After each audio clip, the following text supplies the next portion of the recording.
What turned your boring Zoom call into a shocking encounter? It was mandatory to keep our mics and cameras on, and my parents were having a screaming match in the background. Maybe not shocking, but it was horrible. At the middle school I used to go to, a teacher got attacked by her boyfriend. Apparently he didn't know her entire class could hear it, and it was recorded as well. A video of it circulated online for a while. The latest update was a month later, and the guy was being charged for attacking her, and the teacher was still not working because of the trauma. A personal social nightmare. During a discussion-heavy class I was taking last year, I had a question that turned into a 2 or 3 minute back and forth with the teacher as they expounded upon my question. Just when they were redirecting the conversation back to their PowerPoint slides, one of the girls in the class wasn't on mute, and someone in their room, I guess their roommate or something, said, "That guy has such an annoying voice." And the girl responded, "I hate hearing him talk. Every time he opens his mouth, I'm just waiting for him to shut up." The teacher reminded everyone to mute themselves, and the girl got wide-eyed and muted. We could see her tell her roommate about it and then laughing, but they didn't apologize or anything. There were just a few moments of silence, and then the teacher moved on. I stepped away from my computer for a bit and barely said anything for the rest of the semester. My friend is a special ed teacher. A student recorded a brief clip of an inopportune moment and almost got him fired for inappropriate behavior. He was playing a harmonica and briefly had his back turned to the computer. The student turned down the volume on his computer and said my friend was simulating a certain bedroom act. There was an investigation and he was cleared, but it was pretty traumatic for him. I attended a virtual networking Zoom for work, and during the main speaker event, someone unmuted. They were clearly on the phone with someone and started going, "Oh no, I can talk now. It's cool. I'm just on this stupid webinar. I'm not even going to listen to this." That happened at my company too. My leadership wanted to do spirit meetings to boost morale, and one of the agents had a hot mic that picked her up saying, "Hang on, I've got to go to this whack bullcrap meeting." It was amazing. She was just saying what we were all thinking. Spirit meetings over Zoom. Look, I try to be an open-minded guy and let people do what they want on their own time, but my lord, having this sort of thing be mandatory would make my soul die. Maybe do one as a broadening your horizons thing, but please, let that be that. Last year, a student of mine logged on and told me her mum's boyfriend hit her mummy, and her mummy was sleeping in the bathroom and wouldn't get up. She said she was scared and had her toddler sister with her under her bed. I stayed really calm, told her I was going to help. The other kids started joining, and I told her to stay on the line no matter what I said to everyone else. I grabbed my phone and started texting my boss and every other person in our school. Another teacher who I'm close with ran into my classroom. She was a champ and started reading to the kids. We called the police and sent them to our address on file. They weren't at the address listed in our contact information. Another parent got on and was telling me to mute the girl. She wasn't supposed to have a sibling on Zoom. The toddler was crying. More people in my classroom were trying to help, and I tell everyone but this kid to log off. She's in kindergarten and can't really read yet. She started begging me to not end the Zoom call while trying to calm her sister. And this other mother is being an absolute bunt. She's telling me how long I'm legally supposed to be on Zoom and all this BS. The principal stepped onto the screen and told her really nasty to "Read the room, ma'am, get off." Everyone but the first kid and one other student log off. He's this really kind boy. I tell him I need him to go. The other student is asking over and over, "Not me, right? I want to stay on, I'm scared." And he starts comforting her. We're frantic. We start asking where she is, can she get a phone, what does the house look like, all that stuff. Officer shows up at our school, we call DHR, we hear a man yelling at my student to quiet the baby. I felt complete horror and dismay and helpless. The officer who came to our school, it was a small town, knew the family and might have an idea where they are. He sprints out after talking to her and asking her mother's name. We keep trying to comfort her, but she's upset. Like an idiot, I'd set my Zoom for 45 minutes and the time is coming to an end. I tell her I'm going to send another link, but it cuts off. Every teacher and administrator is now in my class. We all feel helpless. Same questions from everyone over and over. Then, just a couple of minutes later, we get word the cops have found her. I fell on my knees and started to cry. The boyfriend had in fact attacked the mother. He was arrested. The mother was, and as far as I know is, in the throes of addiction. The little girl and little sister live with their grandparents in another state now. I was giving a university lecture on Zoom. I only require camera if it's an evaluation. One of my students was speaking, camera on, and her dad goes by wearing only a thong. He realizes the camera is on and makes a quick escape. I had so many internal questions. Multiple shots being fired at the apartment across from me. I was on my weekly team call when it happened, and I was asking a question, so I was unmuted. I went, "Holy crap, that's small arms fire," and I hit the floor.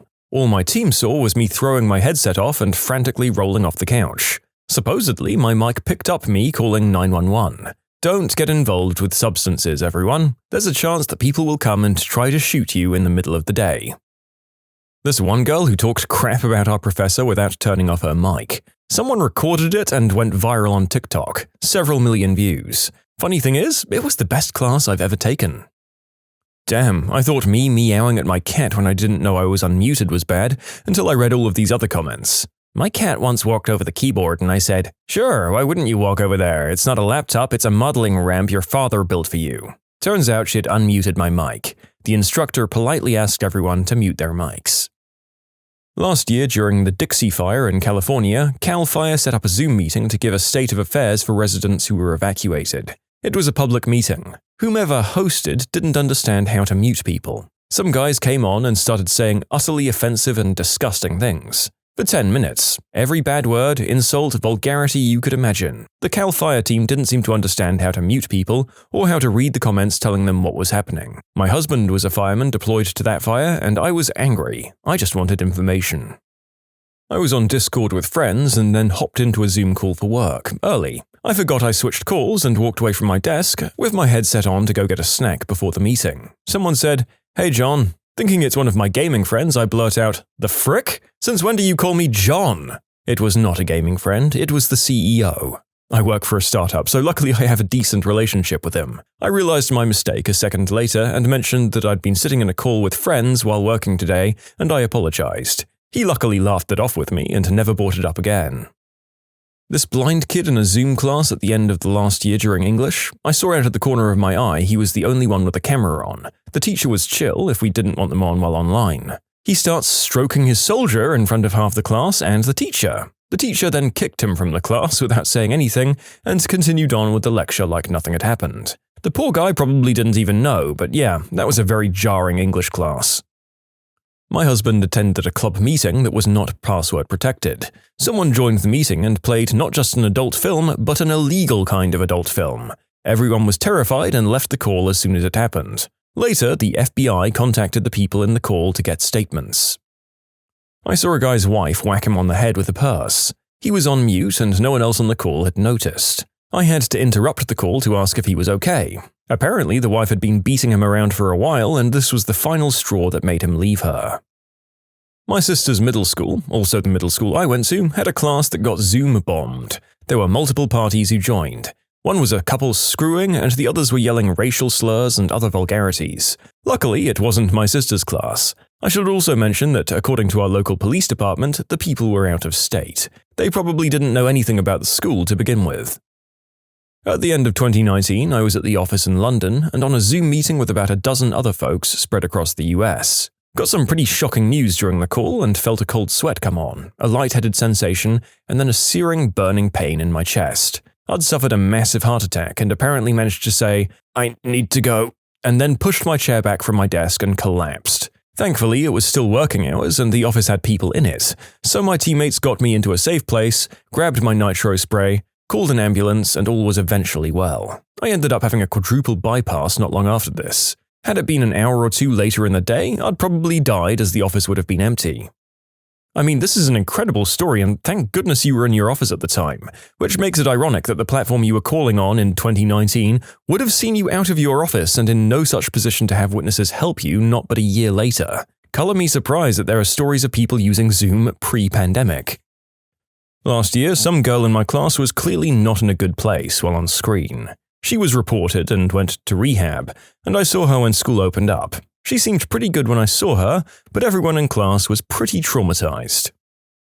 At a company I worked for, in a Zoom meeting with a data center the CEO was talking to because they were thinking of purchasing it, a bank of industrial UPSs caught fire and the fire suppression system began going off. For a reference, they had a system that worked in this order. First, the chemical extinguisher, then a chemical that removes all oxygen from the room, and then water. Step 1 failed, and the guy who had been in the room was out of the door only 2 seconds before Step 2, the chemical that removes all oxygen from the room, went off. He barely made it. Probably shouldn't have stopped to try to put out the fire. They did not buy the DC, but they did hire the tech guy.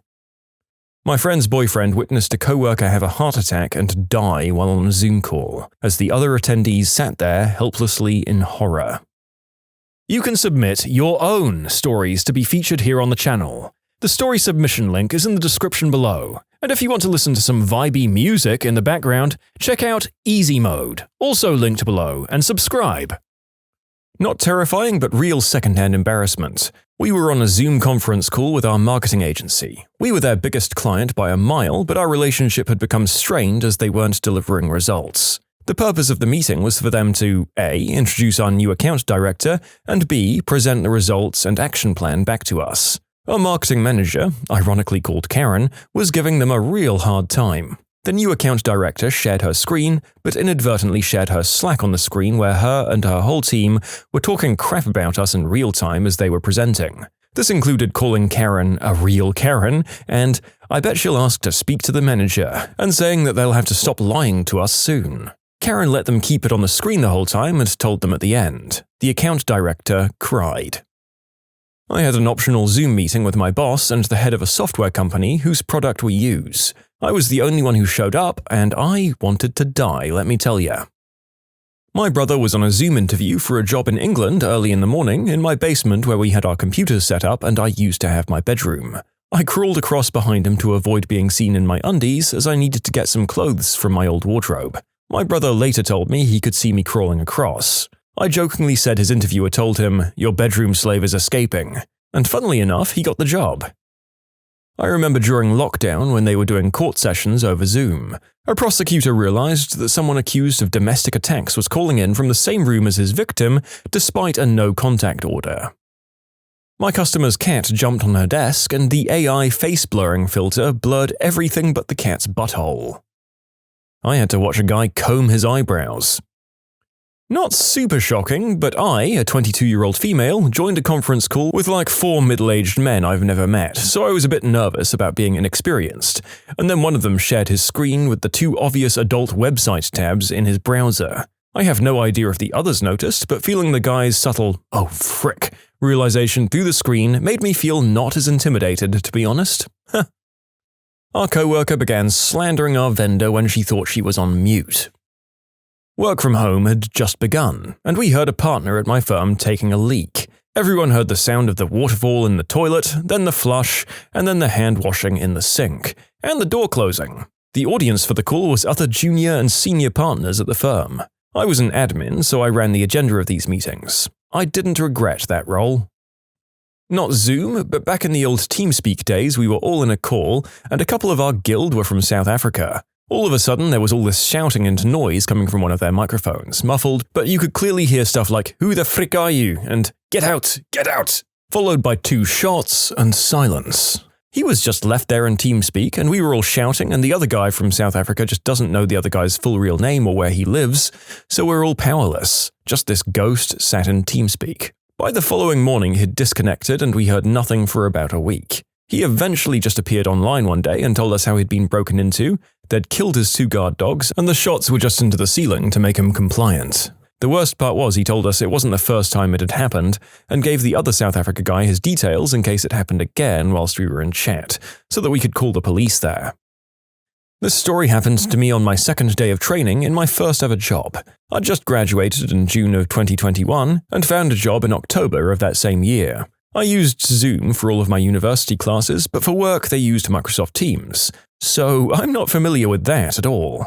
On my 2nd day of training, we have an important meeting with the vice president of the company. The vice president keeps babbling on about things I don't understand because this is only my 2nd day, so I'm just messing around and I right-click him. I see 3 options, I think: mute, spotlight, and pin. So I'm like, mute? That sounds impossible. How can a person who's on their 2nd day of training be able to mute someone, let alone the vice president? So I think about it for a bit and go, oh, it would definitely mute it on my side only. So I clicked mute. And it worked. I muted the guy from my side. I tried to right-click and look for unmute, but it didn't work. Until a couple of seconds later, I heard people typing in the chat and also speaking up, "Hey, Vice President, we can't hear you." So he unmutes himself and says, "Somebody just muted me. That's hilarious." At this point, my heart was beating real quick and this meeting had more than 150 people in it. I typed in the chat, "Sorry, didn't mean to do that," and then tried to unmute myself to apologize, but it took some seconds to register, and then I told my coworkers, "Yeah, I definitely didn't mean to mute him." And I see to my horror that the unmute button worked, and everyone heard me say that. Vice President then jokingly told me, "You should have muted yourself, not me." Overall, he took it pretty well and is a super laid-back person, but oh boy, that was terrifying. I thought I was fired for sure. I understand the curiosity, but you really let your intrusive thoughts win out there. Anyone else probably would have tested it in a lower-stakes situation. Good on your CEO for being such a great sport about it. Zoom interview for a very well-paying admin position at my local hospital. Lots of money on the line. I was doing the interview while my daughter was at school, and the husband walks into the room saying, "Well, would you look at the time? Time to suck my wife's nose." He said this while undressed and visible to the camera. The interviewer laughed, I was mortified, and a conversation discussing onboarding became an employer ghosting me. RIP. On a town hall, one of our leaders was preaching about how we would get good raises last year. All of a sudden we hear, "Oh, what a crock of bullcrap. She thought she was on mute."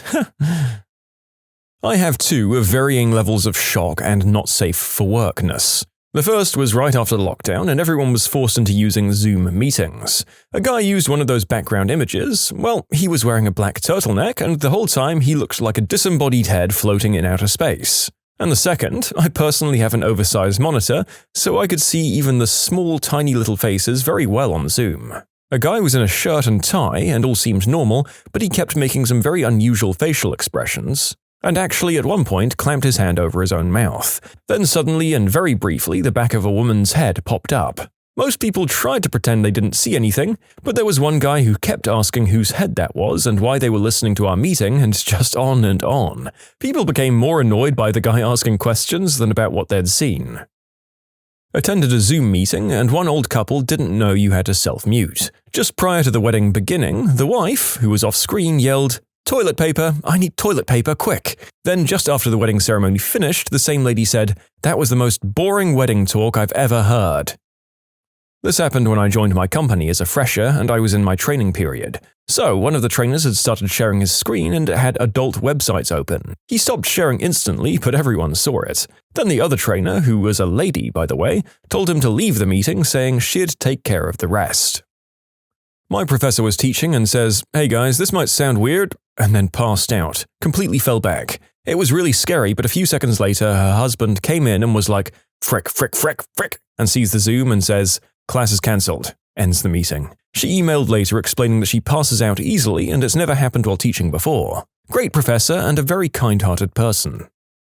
After 2 years of at-home work, it finally happened. We don't require video, so it's only an audio thing. My cat stepped on the keyboard and unmuted me and I didn't catch it. My fat cat gives a big yawn, so I say, "Oh, big yawn for a big girl," in my cutesy dumb talking to the cat voice, and the meeting goes completely silent. The coworker goes, "Oh, she's a big girl, huh?" And I turned so red. Today, actually, this woman training us for work. Her daughter has the stomach flu. She comes running in and said she didn't feel well, and the trainer said, "Hold on just a second," and the girl threw up all over her on Zoom in front of us. We were giving our pitches for our senior project. One of my teammates gave his pitch and got absolutely crapped on by this old cranky Russian professor. We were all in a Discord together while on the Zoom, so we could chat during the other people's presentation. Not knowing he was unmuted in the Zoom, one of the teammates said, "Don't worry, he's just a butthole." The professor then proceeded to simply say, "Everyone, please make sure your mics are muted." I didn't realize my camera was on during one of my classes. I took a dump, had to get up butt naked, to find toilet paper, wiped and vaped all on camera. Not sure if anyone noticed. Nobody said anything, but I wanted to die when I realized. Teacher demanded that we stay in view with the camera on. I really had to use the bathroom. The teacher said, "No, I can't leave the camera view," so I said, "Fine then." And I took the computer to the bathroom and was pooping on camera. Only the upper half of me was visible here, so nothing inappropriate was shown. I did leave the mic on, as per class policy though. The class was all guys and I was basically famous for a day. The teacher never spoke about it again, but now allowed us to leave for bathroom breaks. Another one was where I needed to shave my beard, and the same situation, but a different teacher, so I shaved my beard on screen. High school was a crazy time. Sitting down for a pre-trial hearing, and my lawyer can't figure out how to turn off the cat filter on his webcam. I lifted my arms up to stretch. The bottom of the top I was wearing got caught on my bracelet, and it pulled the top right up, and my right mammary gland popped out. I was in online class and playing Brawl Stars. I was in science class and my teacher was presenting something. I clicked the button to zoom into the presentation. When she was done, I was zoned out and clicked the unmute button instead of the zoom out button by accident. I said something about someone teleporting away and she was like, "Please get off whatever game you're playing and don't get back on until after school." She was really nice about it, but to this day I've never used my phone in class. One of the executives at my company told me how a coworker logged into a meeting early, then left to get water. Her spouse walked into the room undressed, not knowing the camera was on, then proceeded to bend over to pick up something off the floor, giving everyone in the meeting a horrifying show. Medical professionals. What's the craziest DIY treatment you've seen a patient attempt? I had a guy come in for coughing and shortness of breath for the past few months. His lungs sounded like absolute crap. Got a chest x-ray that looked horrible, so I did a CT scan. Radiologist called it the worst case of necrotizing pneumonia he'd ever seen. The guy had like a 15% functional lung tissue left. The patient then mentioned things had been worse after he started using a new breath freshener spray. He whipped out one of those blunt effects concentrated air freshener bottles supposed to cover up green herb smell. Labeled not for internal use. Apparently he had been using it like Banaka spray and had already gone through 3 bottles. Paramedic here once had to explain to a family that putting lemon juice in the eyes of an unconscious patient isn't an approved treatment method. And no, it didn't work. It was an interesting moment when I had to explain why his eyes hurt, though. Smelling salts, same logic applied for seeing acids. Anesthesiologist here, we had a patient come in for I&D of bilateral deltoid abscesses.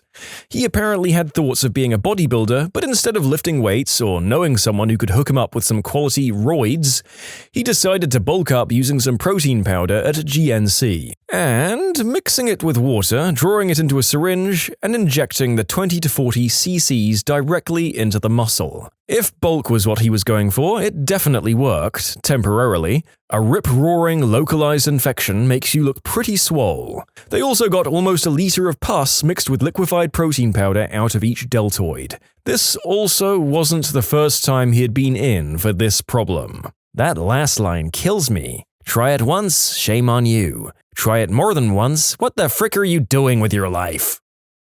My dad had an abscess on his face. It was huge, about the size of a golf ball and horribly red. It kept getting bigger. My mum, a nurse, kept telling him to go to the doctor, but my dad was a ridiculous cheapskate. One day when she was gone, we noticed a big whitehead had formed on the abscess, and it was apparently ready to pop. My dad went out to the garage, got his shop vac, placed it over the whitehead, and proceeded to suck out the abscess. It worked surprisingly well and healed up after that nicely. Mum was still furious, though. It's a pity these medical stories tend to do quite well on the channel, because these are also the ones that leave the narrator dry heaving over the side of his recording setup. This was the first one of the day to do so, although the next one admittedly took me even further. If I've learned anything from reading the stories here, it's that some people, particularly men, will tolerate almost any amount of pain to avoid a doctor seeing whatever stupid crap they've done to themselves. This is no exception. I once spoke to a paramedic who went out to a man at 2 a.m. who had excruciating pain down below. The poor organ was wrapped tightly in soaking bandages, and underneath was a blackened member with large pus-filled holes in it. The man eventually admitted that he'd shoved a chicken bone, a clean one, whatever that means, down his pee-pee hole for pleasure. Predictably enough, he couldn't get it out, and being too embarrassed to go to the doctor, he had left it until he was in so much pain he couldn't walk, both from the rotted eggplant and the fact that he hadn't been able to urinate for days. Apparently, you couldn't actually see the bone once the wound was clean, and although not an expert, my friend couldn't imagine that what was left was salvageable. In nursing school, while I was on clinical rotation in neurology, there was a man who ended up having his member removed. It turned out he had an infection brewing for quite a while and thought the best course of action was placing a sock over it in the hope that it would heal. He was generally confused and upset as to why this didn't work to heal the issue. One of my first clinic patients was a guy who was injecting a mixture of testosterone, human growth hormone, sesame oil, and sunflower oil into the base of his member as a DIY enlargement therapy. Well, it got infected, so he ended up going to the ED for incision and drainage. I saw him as a post-ED visit, and at the time, he figured that he shouldn't be injecting things into his eggplant while it was healing, so instead he was injecting his oil and sketchy hormones off the internet concoction everywhere else into his body. Arms, legs, butt, shoulders, etc., because he figured it would still have some effect. Judging by the rest of these stories, some men are capable of committing atrocious, heinous acts of terror on their own members. There's a myth that lowering someone's core temperature will save them from an opiate overdose. As a result, many first responders have arrived on scenes to find friends or fellow users inserting ice into someone's butt. Sometimes they don't have ice though, which leads to people getting pretty inventive. Popsicles, frozen hot dogs, my personal favorite, which regrettably I didn't witness myself, it was told to me by another medic, was a bag of frozen French fries. Cold will do nothing to help someone who is overdosing on smack or other opiates. What they need is respiratory support, oxygen or artificial ventilation, and naloxone, Narcan. If you're a user or know one and somebody ODs, call 911, perform mouth-to-mouth and give Narcan if you have it, but leave the popsicles in the freezer. I work in dental and years ago had a patient attempt to superglue her front teeth back on after they broke in half. She screwed up and ended up gluing the chunk to her upper lip. I had a dental patient with a dead front tooth that had turned black, so she painted it with white nail polish daily. This happened when I was still a med student doing a rotation in the ED. The patient comes in and is pretty vague about his actual complaint, something about head pain, but he looks just fine sitting, waiting to be seen. When I finally get to see him and ask what actually happened, he removes the hat he was wearing and a chunk of skin about the size of my hand literally flaps off his skull. This man managed to basically scalp himself and apparently it had been like that for 3 days. According to him, it was caused by falling in his bathroom and hitting his head on the toilet. He had been previously duct taping it down or using the hat to hold the skin on, but it wasn't sticking well and that's when his wife convinced him to come to the hospital. Pharmacist here, worked in a shop where a woman asked for some advice about a potential UTI or STI. Told me she had bathed her hoo-ha in bleach for 5 minutes to try and kill any bacteria. Miraculously, she hadn't done any lasting damage. An old lady told me the rain hurt her arthritis. That's reasonable. She also swore that dog spit had healing properties, so she let her dogs lick her feet when she felt it coming on. She then wanted to show me a video of said dogs licking said feet. I swiftly and politely declined.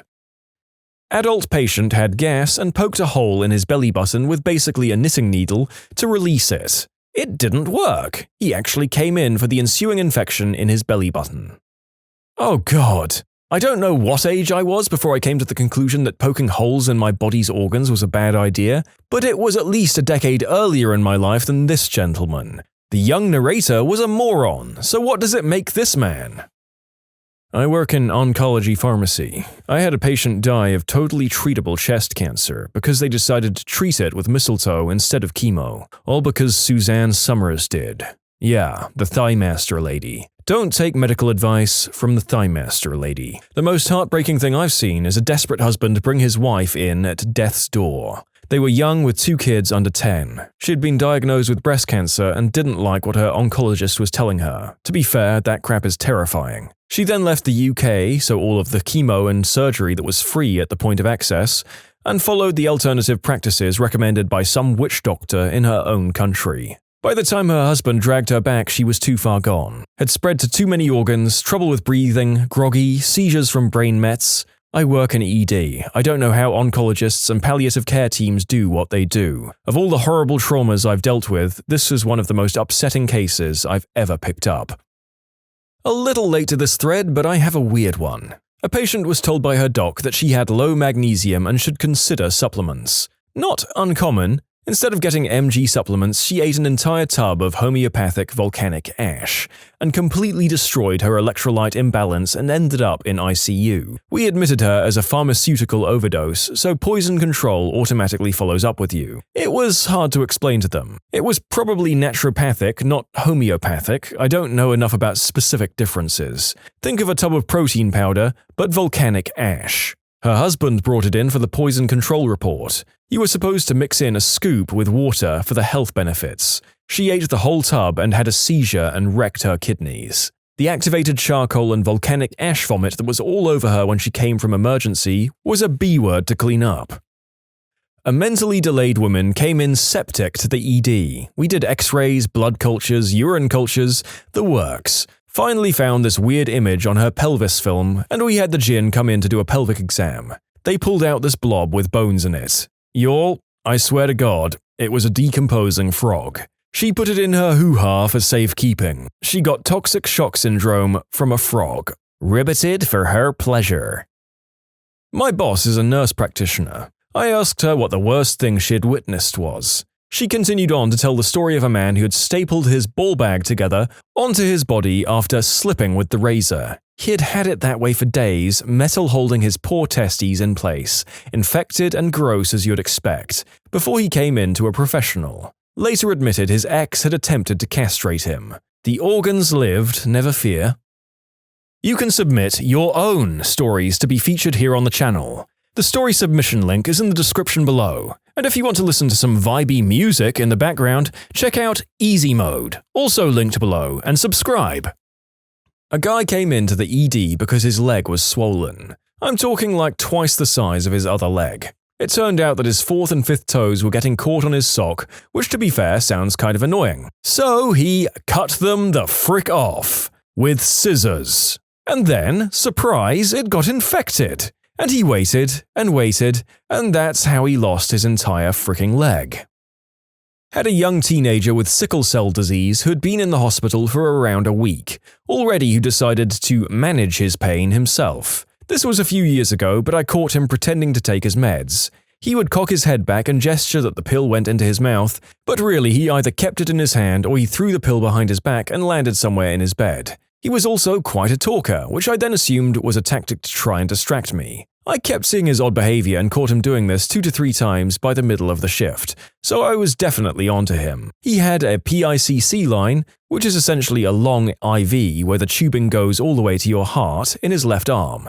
And I noticed it was quite a bit more swollen compared to his other arm. Sometimes clots can happen in PICC lines, so that was my biggest concern at first. But the line was drawing blood fine, so I knew it wasn't clotted off. I told the doc, then I drew blood from his PICC line and sent it down to the lab to be cultured to see if there was any bacteria. Lo and behold, it came back positive for bacteria that's commonly found in tap water, and usually not a source of infection in the infected PICC lines. Fast forward a few hours later, he confessed that with any oral medication, pill form, he can slip by the nurses, he saved for later in order to crush it up himself to try to dissolve it with sink water in the bathroom. Every room had a private bathroom, so he could inject it in himself via his PICC line.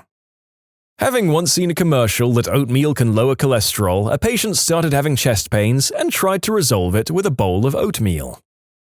We had a guy come in with an abscess on his right thumb.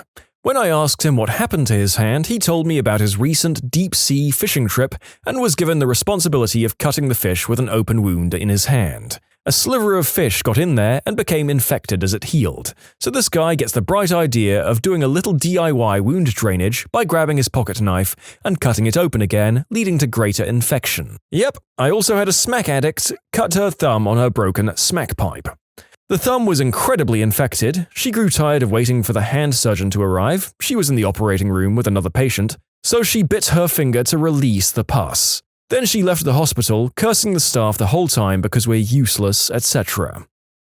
As a child, I got really bad sunburn. The person looking after me coated my sunburn in baby oil to help it heal and sent me back out into the sun. I realized when I was older why my mum went nuts. I have a Jamie Oliver recipe that directs me to do the same thing midway through roasting a chicken. My mater would have literally murdered if someone did that to one of her kids. Crackling, crispy skin in 30 minutes. My mom once melted Vicks Vapor Rub into my tea because she thought that would help my cold. It didn't help my cold. I know people who would do this, more than one of them. They swear by Vicks VapoRub and kinda treat it like a cure-all. My neighbor came over to borrow a chainsaw. I noticed he had a thick bandage around his arm and asked him what happened. He said he fell out of a tree last week and cut his arm. I asked if he got stitches and he said he just wrapped it up and his family was praying over it. About 4 days later, I saw his wife, and she said he was really sick and may have the flu. Came to find out he had septicemia and was dying. He died a week later of kidney failure and sepsis. Putting an adult fun toy up the butt to better reach another, larger toy. Patient used to get hard-ons in class and it embarrassed him so much that he used rubber bands to prevent it. Ended up killing the tissue in his eggplant and now he needs a catheter for life. A man who'd accidentally sliced his leg open at his workplace. He obviously figured that as surgeons use staples to close wounds, he'd cut out the trip to the hospital and DIY it with an ordinary desk stapler. Arrived in ED with a pus-filled wound with the odd discolored staple hanging off it some days later. I am not a medical professional, but my father-in-law had severe skin cancer. He basically had an open sore on his back for several years that bled and bled. We never knew about it until one day we saw a pancake-sized crater through his shirt. Went to the hospital finally, and they basically said he had cancer through his entire body at this point. His response was that he thought it was a cut that wouldn't heal and put gauze and neosporin on it. Since folks are curious, yes, he is still alive, but they didn't give him much time left. They managed to treat the wound, but the cancer spread into his organs and bones. The sad part is it could have been avoided if he just went to a doctor years prior. But that is unfortunately the common mindset in a lot of older folks.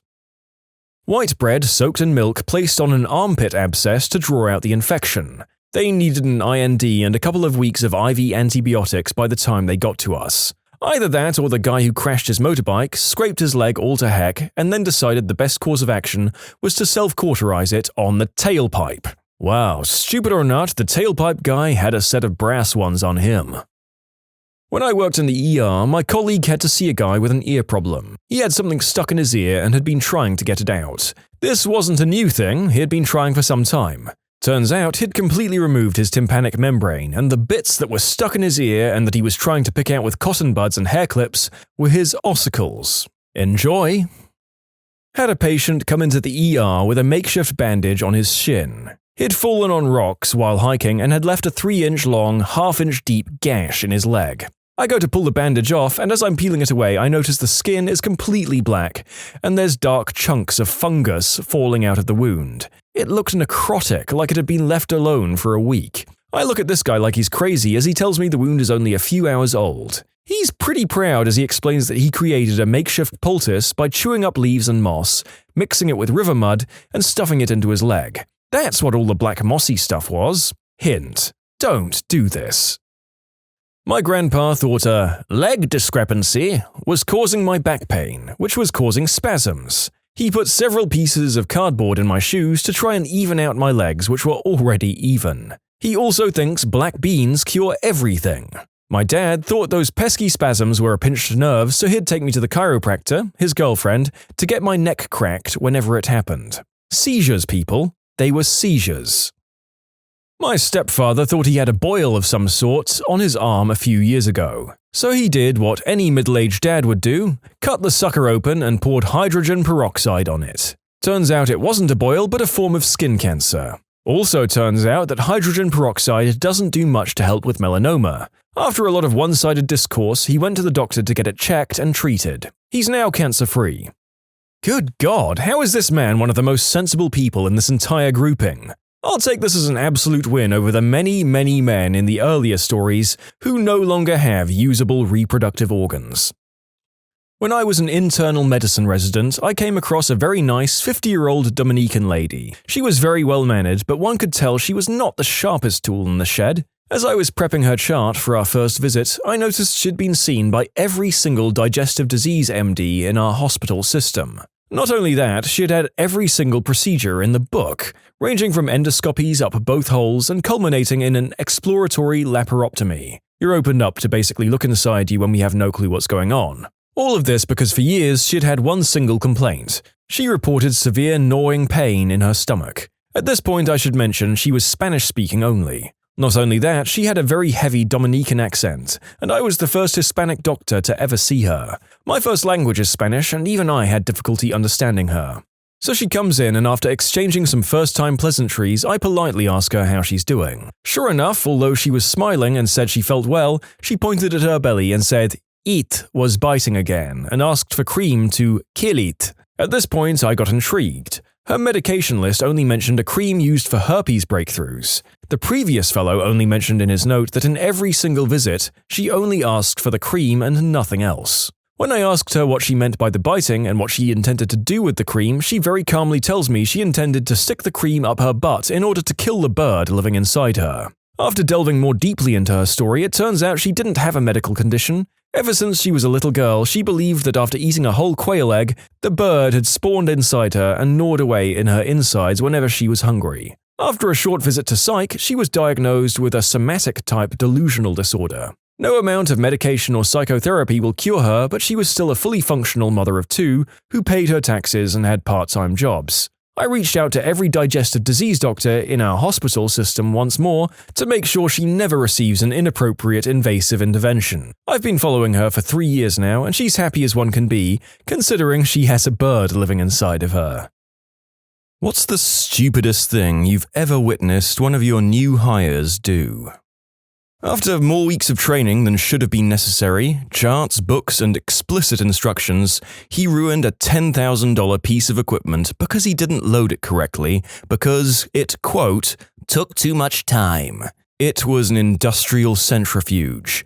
Basically, you have to try really hard to not balance it. You have to load everything on one side to blow the motor. He blew the motor. He wasn't fired then and there. He was fired about 10 minutes later when I sent him to the boardroom to review the materials while I set up the replacement, and I found him in the CEO's office watching adult content online. I walked in on it. Unless centrifuge instruction manuals involve a giant wang defiling a screaming woman, he was not doing as instructed. Also, he wasn't browsing incognito, so when I checked the browser history later, the very clearly named website was there, clear as day. I did have to explain to my boss what it was, and that was a little awkward. I didn't actually have the power to fire him, but I was so livid the words just flowed out of my mouth. Sounds like he was either a moron or he was trying to get fired. Either way, the hiring manager needs to be looked at.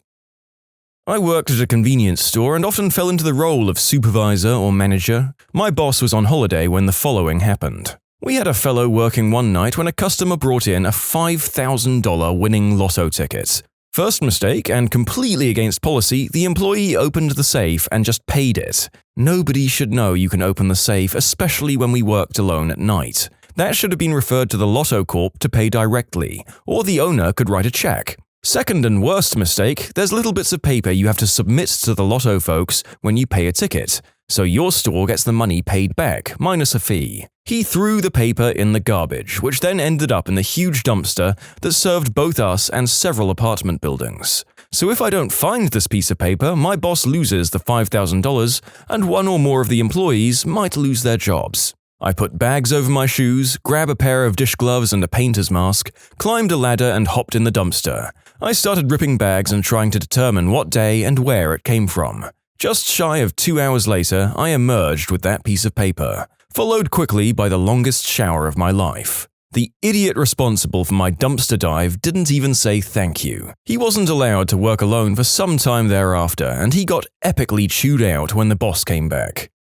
Honestly, that seems like the kind of thing the narrator would have done in his first few jobs, but I don't know if the guy in question could put it down to the same idiot adolescent reason that I could have back then. I once had to train some new girls who seemed to be friends at a concession stand. In the space of about an hour, they demanded they be allowed to modify their uniforms, asked if they could use our cash registers to check social media sites. Were told that customers order food, you prepare that order, and they decided that's too much work and it'd be easier to make a bunch of random orders and serve them if they happen to get ordered. But, new girls, if no one orders those things, that food goes to waste. If that happens, can we take it home with us? No. They disappeared into a storage room to check their phones and gossip. They hadn't been on duty for 20 minutes at this point. They had a popcorn fight. They just started screaming and throwing popcorn at each other while behind the counter. They were called into the manager's office and were immediately fired. They threw popcorn at the manager and then stormed out screaming about how they'd better get paid for all their work. I'm not sure they even completed 5 minutes of real work. Hey girls, let's go F with a business today. My dad found out his secretary had racked up over $45,000 in legal bills from emailing simple questions to a lawyer she was told not to talk to unless she asked my dad. He was very calm and wrote a nice email to her, and she didn't get the memo. Her response was along the lines of, "Wow, you pay your lawyer that much? I think I deserve a raise." I choose to believe it went like this. The secretary mails the lawyer, "So, what's your favorite color?" Send. Lawyer. Listen, I hope you understand by emailing me I'm charging you for my time. Also, my favorite color is green. $2,500. Oops, sorry. Do you have a PlayStation 4? Yes. $2,200. How is it? Holy crap, lady. Do you realize what you're doing? $3,000. I worked as a manager at a frozen foods production plant. I supervised the line crew. Well, one day I decided we'd start an hour early, 4 a.m., so we could finish early. Everyone comes in on time. Then I noticed one of the ladies laughing and drooling all over the pizza crusts. I just kind of ignore her at first, and then she started stumbling around. I began paying more attention to her and noticed that her eyes were completely bloodshot and her face was bright red. When I had seen her at first, I thought it was just the early hours. So I pulled her aside and talked to her, and I can taste the alcohol running off her. I send her to the break room where I can follow company policy and take her to a hospital for a blood test. I finish the things I need to do and head in there to find her. She's gone. 30 minutes later, 2 cops are at the front door. She took off, got in her car, and hit a power line 100 feet from the plant. Needless to say, she was fired and arrested within a 3-hour span. My employee took a customer's vehicle, a built '73 Corvette, out for a test drive after fixing the water pump on it. It was his first week of working for me. That car was a good buddy of mine's. My buddy worked at a local drag strip. He was not happy when he saw his own darn car with his name signed on the roof pull up to make a pass. He told the guy in tech to not let it pass, and he called me. I showed up and watched my buddy confront him about why his car was at the strip. Then I walked out of the office and told the guy he could find his own ride back home and that he no longer had a job. Was that a rough move? Maybe. Was I proud of myself? Hell yeah. Not sure what the idiot was thinking. Taking a car with a guy's name on it and a sticker for the drag strip to that drag strip. Talking to the guy whose name is on the roof. I don't think he quite understood how guys work. Within the week, every mechanic around us had heard what had happened, and I heard the guy applied for a job at another shop like a month later. I doubt he was hired. I had to manage a bunch of contractors cabling the building. We had 12 of them. They were just a bunch of guys, no experience required kind of job, who applied first. Since we needed them urgently, no real interviews had been conducted. One of them was caught stealing food from the employee fridge. He did it for a week. He would even open boxes and taste what's inside before choosing the right one. The other one left for a smoke and returned 6 hours later. His excuse was that he suddenly decided to buy an iPhone and went to the city to do so. I was the assistant manager of a pizza chain. The manager hired an employee who I can only describe as a smelly moose. A big animal in your way that smells like fertilizer. He was our new delivery driver, and unfortunately 2 days into the job we caught a nasty rainstorm. He took it upon himself to pull the most fake, theatrical fall while leaving the building that I swear you couldn't script it for Life Alert without landing $1 million deal. I saw the whole thing happen. The moose didn't see me. He fell by slowly lowering himself onto his elbow, looked around for a witness to his crap show, and crying out like he'd just shattered his whole back. He immediately started chanting, "My arm! Ow! My arm! Ow! Ow!" So all of us cooks piled around him and asked why he was okay, as he was rolling all over the front entrance and all around making a scene. He finally gets up while holding his elbow, like it's been shot by a bullet overseas, and says he's fine and needs to take the night off. Okay, we say, and his mum comes to pick him up. Not 2 days later, we get slapped with a lawsuit asking that we pay for his shoulder surgery. It's a good thing that the owner lawyered up because that SOB had hurt his shoulder years before and they wanted money to help with hospital bills. Ah, America, where people do crazy, stupid stunts to be able to afford medical care. Not quite as scummy as some of the crash victims who, for the same reason, sued their rescuers in the "When Did Doing the Right Thing Horribly Backfire" video on this channel. So, my mum, retired now, was a doctor who had her own private practice. At one time, she had 2 assistants who helped her with scheduling and basic things like blood tests and paperwork. This meant that these assistants can view patient files. Mind you, that my mum and both her assistants were Vietnamese. This'll be important later. One of the assistants was younger and basically had the job because her mother was a family friend. She had a habit of slacking off and going on random smoke breaks, but my mum overlooked it because she valued her friendship with the family friend. One day, a white female patient came in. On the chart or something, it stated that she was not married but had 4 kids. While the lady was standing there checking in for her appointment, the younger assistant said in Vietnamese to the other one, "What a hussy, 4 kids and she's not married. I bet we're going to be treating her for all sorts of transmissible diseases." That was when the patient responded in perfect Vietnamese, "I'm divorced. Also, my fiancé is Vietnamese, so I know your language very well. I want to talk to the doctor now." Holy crap. From what I heard, a crap storm ensued. My mum was so embarrassed, and after seeing the patient, she got into a shouting match with the assistant. The assistant was fired on the spot. That is, after a lot of yelling, pounding, and police were threatened to be called. Eventually, karma did catch up to the assistant because it turned out she was stealing prescription medicine from the office. This was revealed when my mum and the other assistant did an inventory check. Police were actually called that time. I don't know what happened next since I was a kid when it happened, but I'd like to imagine sweet karmic justice was served. In conclusion, don't talk crap in another language. You never know who speaks it and it could send your butt to jail. I was the charge nurse on duty. One of the new graduates injected cough syrup with codeine in a woman's IV. She called me hysterical. When I got to the unit, the patient was short of breath. I called the rapid response team and she was transferred to ICU. When the team arrived, the nurse was too hysterical to answer their questions and I had to pull everything I could from her chart. After the patient was taken to the ICU, I asked the nurse how this happened. She said she was too stressed out to realize what she was doing. There are a lot of problems with this response. First, if you need help, it's okay to ask. Second, we're required to double-check that we have the right patient, right medication, right route, right dose, right time. Third, when you scan the medication, it says right there that it's oral. I felt bad for her because she was obviously sorry about it, but I felt like she needed more training. The hospital decided not to give her more training and instead wrote her up and kept her on the schedule. You can submit your own stories to be featured here on the channel. The story submission link is in the description below. And if you want to listen to some vibey music in the background, check out easymode, also linked below, and subscribe.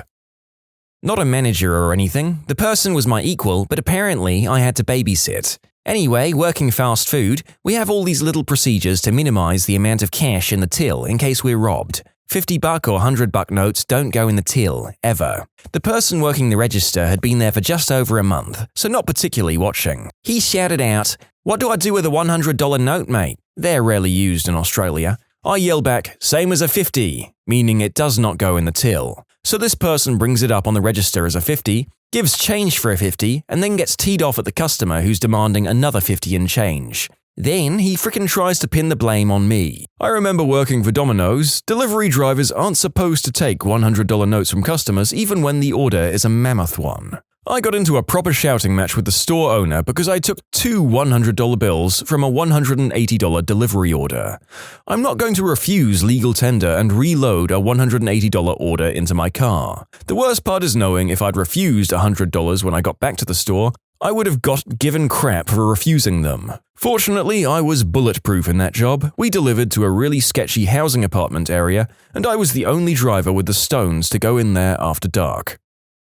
I manage a restaurant and apparently it's hard as frick to keep a dishwasher. The most memorable one stole a pig's skull. It would have normally been thrown out after the chef took his customary photo, and she could have asked for it, weird as it would have been, but she stole it and put it in her backpack, which was bulging. Employees' bags were checked by management before they left. I found the skull and the chef was mad. First person I ever fired. For stealing a pig's skull. My dad is the manager of a car dealership. One of the finance managers effed up the paperwork and had to redo it. The customer had signed the effed up paperwork. Instead of calling the customer back to re-sign the new paperwork, he thought it was a brilliant idea to sign it himself, as the customer. The customer was a lawyer. The finance manager was obviously fired. That sounds like it had the potential to be a very expensive screw-up.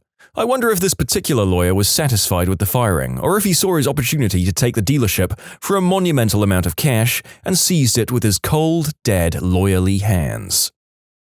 If anyone reads this and worked for me at any point, they'll know exactly who I am and who this was. I used to work as an assistant manager at a small theme park over the summers during college. So I was maybe 21 or 22 and didn't give a crap about the job as a potential career. It was a tough spot to be in to manage 160 16 to 24-year-olds. This one kid was a ride attendant and a total D-bag. Rumors were he kept texting instead of watching the rides. I never caught him though, and he talked in fake accents to hit on girls while he was at work. These girls were like 14, by the way. I kept telling him to stop and to actually focus on work, and he'd always give me some "I'm so hard" teenager's response because he clearly owned the world. Finally, on his last day, a family comes up to me, teed off. Mum, dad, and 3 kids, who were also Australian. Turns out the kid was talking to them in a fake Australian accent and kept saying derogatory things to the family because he thought they were also talking in a fake accent. I leveled with them and said I can't stand the kid because he's a butthole and to come with me. I'll get them to the front of whatever ride they all wanted to get on. Yeah, even the parents, because parents like rides too. I walk up to the platform where the kid is texting again and go up to him. "Do you not understand company policy?" He was smirking and said, "What, you're gonna fire me on my last day?" I grabbed his badge, threw it about 140 feet into the woods. "Yeah, I am. Get the frick out." A few people waiting to get on the ride started clapping. Best day of my summer that year. I had to manage a Target cafe one year because our manager had a stroke. Anyway, one tool would not wash anything. I'd go to Pan Pizzas and find the pans on the shelf were slimy with grease, gelatinous bread and cheese mixtures, and smelled like death every time I worked with him. I'd tell him to do his crap, get upper management in, but they didn't give a crap, so he'd go back to watching his anime on his PSP instead of working. He was the laziest freaking piece of crap I've ever had the misfortune to meet, and they wouldn't fire him. Oh my god, seriously. He caused us to have bad health scores. It still makes my skin crawl. I caught him throwing pans in the trash instead of washing them before our manager finally came back. Bless that man. He barred that moron from our area and crawled up the management's pee-pee holes for not supporting me. It's been 4 years and I still hate that colossal moron with every fiber of my being. I used to manage a gas station and convenience store. I started my day at 5 a.m. and I had a second shift person call out, so I was stuck there till 10 p.m. Or so I thought. About 30 minutes before my third-party person was supposed to start, he also called out. I was stuck there for a total of 23 hours without a single break before a manager from another store came in to relieve me. Before I left, I called my regional manager and told him and his company to go and F themselves, and I quit. Okay, this is simple, but it has to be done this exact way, so here's the instruction page. Follow these 4 steps exactly. Now, let's practice a few times. Practiced a few times? Okay, great. Show me how to do it. They demonstrate the steps. Do you have any questions about how to do this? Nah, I'm good. Okay, if you get lost, just grab this page and follow these steps. Yeah, no problem. 2 weeks later, discover a huge problem. Why was it done this way? Well, I didn't really know how to do it. Grabs page. You follow these steps. And anyways, you demonstrated it and told me you were good to do it. Why didn't you bother to pull out this page or ask for more help? Well, I didn't want to look like I didn't know what I was doing. But you clearly didn't know. I swear to God, I almost slapped her. Follow the 4 fricking steps in front of you. I was night manager at a gas station at 19, and my boss hired a D-bag for me to train. I swear he cared more about his appearance in his blue jumpsuit than doing any real work. On the phone with his crew most of the shift, cars lined up at full serve while he was inside checking his hair. One night I came in to close the store only to find it closed an hour before we actually close. He had had a party at the station and was dancing on the roof of his car, holding a wine cooler in his hand while talking on his phone. Like 20 of his friends were all there with him, dancing to loud crap music and smoking green herb, while customers were honking for service. I fired him on the spot and kicked everyone out and opened the store back up to finish the shift, offering free coffee to customers who were inconvenienced. My boss sees me at work the next day and says I had no right to fire the D-bag. Lets him keep his job with only a written warning and writes me up for giving away free coffee and wanted to dock it from my pay. I quit at the end of my shift and I was told I could use them as a reference if I wanted, as I was a good worker. First reference call he got from my new job, he told them, "John has a problem following authority and makes his own rules."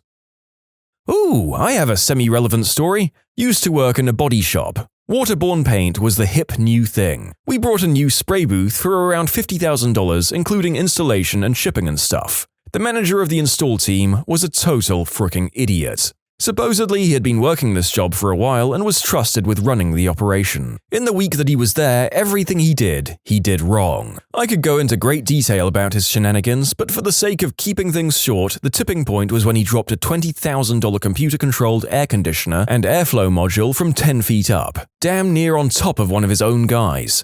Then he tried to tell us that it was still okay, even though we could clearly see damage. My boss had a lengthy discussion with the boss of the guy, and I have a feeling he's no longer employed. A new crew was brought in and finished the job with no issues at all. To be fair, if I dropped a piece of equipment that was worth that much, my first instinct might also have been to deny. But yeah, I would never hire a clumsy idiot like me for that kind of job in the first place. I run a recruitment and headhunting agency in Sydney. One of my business developers sits there in the meeting with one of the largest marketing automation companies in the world and starts spilling secrets of a few of their competitors who we also frickin' work for. I have preferred supplier agreements with both, and this idiot thought it was okay to share this specific piece of information with the competition. I asked him to please leave the meeting. The director I was speaking to could tell I was livid and agreed not to act on the information. I had to call the other client and explain what had happened. He nearly ripped my head off, but explained this would change the relationship as he could tell I was being honest about everything. PSA clients are now exclusively mine and my business partners. When I used to work in a truck stop, I came as close as I ever did to firing someone on the spot. If you've ever been around truckers or a truck stop, you'll notice that it can be a pretty diverse lot. It's good money for those willing to do it, which includes a ton of immigrants. In my time, I'd dealt with tons of people from Southeast Asia, India, the Middle East, and Eastern Europe. By and large, they were great people and caused us the least amount of trouble. I always used to joke around with one of our regulars who was from India that he was torturing us when he'd warm up the food his wife would pack for him in our microwave. Some of the stuff he had was amazing and would make you hungry just from the smell. We'd hired a new cashier, and from the beginning I had the feeling she wouldn't last, but I'd give her a chance. A week or so later, while working on some crazy thing for an upcoming visit from higher-ups, she made a snide remark over our radios that we wore, but the word I stopped listening at was raghead. You see, we all wore radios with earpieces to make communicating back and forth easier. The other truck stops at our exit used the same system and occasionally you could hear them. Also, every district manager in our company and all senior management had them, as did our secret shoppers. So this was a huge deal. I pulled her into the office and told her in no uncertain terms was she to use that term or any other term like it over the radio or in person again, or she'd be out the door with no questions asked. This was her only warning she'd get on that. She ended up pulling a no-show next week on the store manager, and with what I'd told him about the radio incident, when she did call in the next day, he told her to find new employment. What was the cringiest thing you did in your first relationship? High school girlfriend and I used to make out on her bed with the door locked while her parents were out there, under the impression that we were studying. Heavy kissing, and at some point she says, "Cut that out, your breath stinks." I started kissing her neck and she slowly wrapped her legs around my thigh.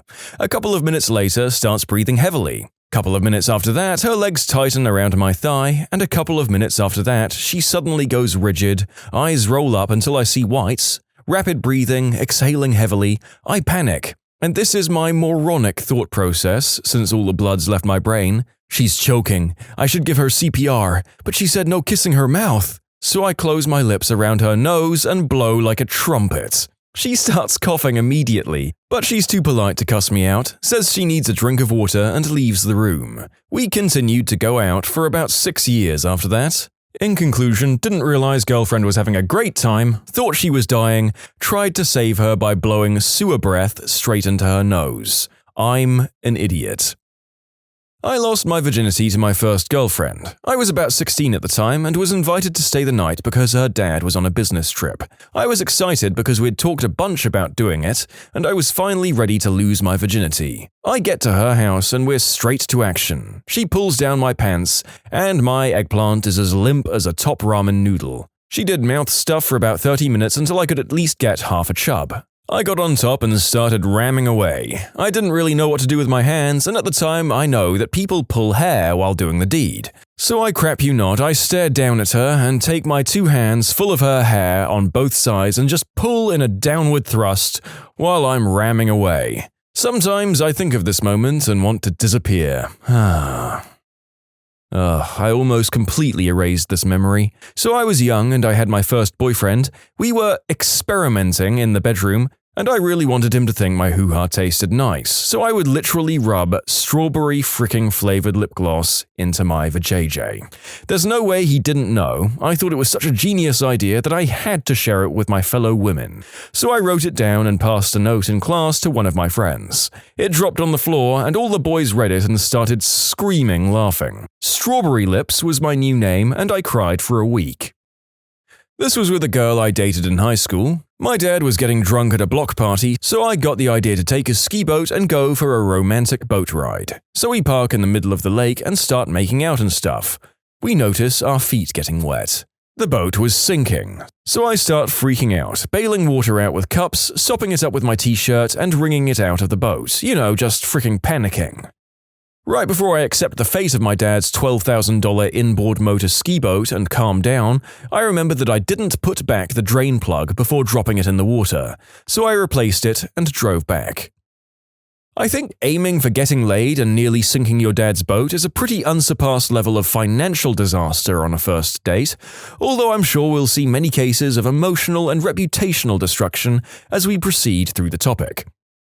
Started dating 3 months before sophomore year ended. Once summer started, I completely ghosted her. Skipped to the first week of junior year, and I thought we were still together. You can imagine how she reacted when I approached her for a kiss. The shame is still real to this day. Told my first real girlfriend that I'm glad she wasn't the most beautiful girl in the world, so I didn't have to worry about every guy trying to steal her.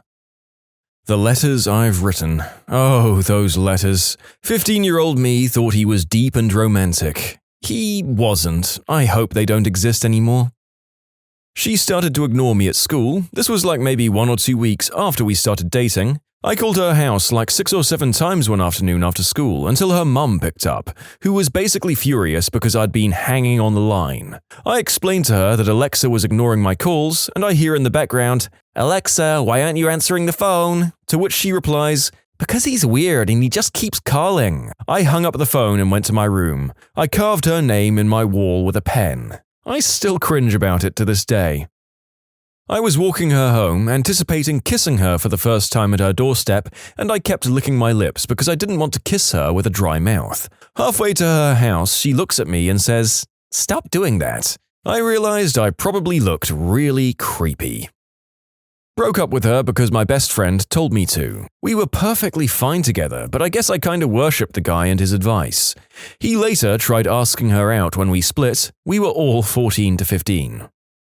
I'd honestly forgotten this memory until I saw the topic. My first date to a movie, we saw Titanic because that can only end well. We, as horny youngsters, aren't watching the movie, but instead making out and moaning in probably the 3rd row of a packed theater. I'd never made out before, I assumed moaning was involved. So cringy and so gross.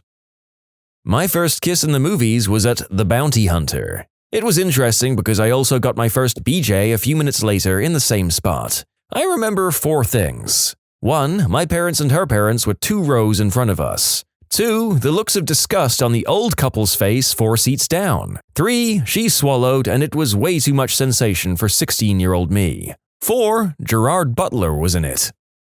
Declined staying the night because I was, and I quote, wearing a skirt and I didn't want it to ride up while I was sleeping. I licked her face to be random. God, that hurt to reimagine. Please don't mention hybridized eating utensils. He took me to Olive Garden and bought me that meat lover's lasagna. I'm pretty sure that's what it was called, and when we got back to his place, I wanted to show him how appreciative I was, so I gave him my first BJ. Turned out I wasn't ready for that job and I threw up the entire lasagna on his junk. God help me, I can't believe I'm finally sharing this story. That is horrible, but I'm sure there's a meat lover's joke in there somewhere. After I saw Eric propose to Donna on that 70s show, I went out and got a 25-cent ring from the local Pizza Hut and proposed. At school, in front of everyone. I was 16. I'm glad you could all share a cringe with me. To answer the burning questions, she did say yes. We didn't last, though. Sorry, no happy ending here, just teenagers doing impulsive things. I tried to defend her honor, and I got the crap kicked out of me by 3 guys. I earned cred for taking a beating, but she thought we should just be friends after witnessing that. We took a break, and I posted a video to Creep by Radiohead with the caption, "For that special someone." Oh, I almost cringed off my chair writing this. I was 17. We had just had a fight. I drove to his house and blasted "Scars" by Papa Roach from my car and just stood awkwardly at the end of the driveway waiting for him to come out. I really wish this weren't true. He did come out, but only to tell me I'm overreacting and he'll see me at school on Monday. Be right back, gonna go curl under the blankets to hide from the memories. I let him play with me down there at school with no idea the people at the next table could see. I told her I loved her within the first 24 hours at the school parking lot. My friend accidentally whimpered, "I love you," as he climaxed while losing his virginity. Talk of the school, apparently. She showed me a half-undressed pic, and I was too embarrassed to look at it. After the first date of going to the movies, I never put my arm around her because I was too scared. We sat in my driveway and she didn't say goodnight because she was waiting for me to kiss her. I did nothing, so she finally kissed me. In defense mode, I licked my lips all the way round my tongue like Scooby-Doo does with the cotton candy in the theme song intro. I even did the kill me. I hit my girlfriend with my car. It was a complete accident. We're still friends, and it's a story that still comes up in conversation every now and again. Look, people, the author here has his flaws. What are they? Oh, I don't know. They sing in the shower. Sometimes they spend too much time volunteering. Occasionally, he'll hit his girlfriend with his car. So sue him. No, don't sue him. That's the opposite of the point I'm trying to make. Well, she said that she thought we'd be better off just being friends, so I decided that I needed to do some big grand gesture to prove my love. It always worked in the movies, so what could go wrong? I practiced singing the song for weeks on my ukulele and figured that I would wait until after her softball practice was done and surprise her. I sang "You're Beautiful" by James Blunt. I made sure a couple of days before that I completely copied his hairstyle in the video. Except because it was 2006, I dyed it completely black and tried to do an emo version of it. It's a fricking miracle anyone talks to me after that. Obviously, it didn't work. My only saving grace was that it was a drizzly April day. I thought that just made it even more romantic, and the only people who actually saw it was her and 2 of her teammates. They looked at me like I had 3 heads when I was singing, and then the second I finished, she turned bright red and yelled, "What the frick?" And her teammates laughed for a solid 5 minutes. I was so mortified I couldn't move. Some points. I wasn't a terrible singer, but I wasn't good. It didn't help that I sometimes added intentional breaks in my voice to make the song more emotionally powerful or something dumb like that. After I was done and stood in horror as her friends laughed at me and she stormed away, I kind of did a sad George Michael-esque walk in the rain to my car as I contemplated what would be easier, moving school districts or just driving off a cliff. We weren't friends after that. It was super embarrassing for her, and everyone teased her for months by singing James Blunt songs to her.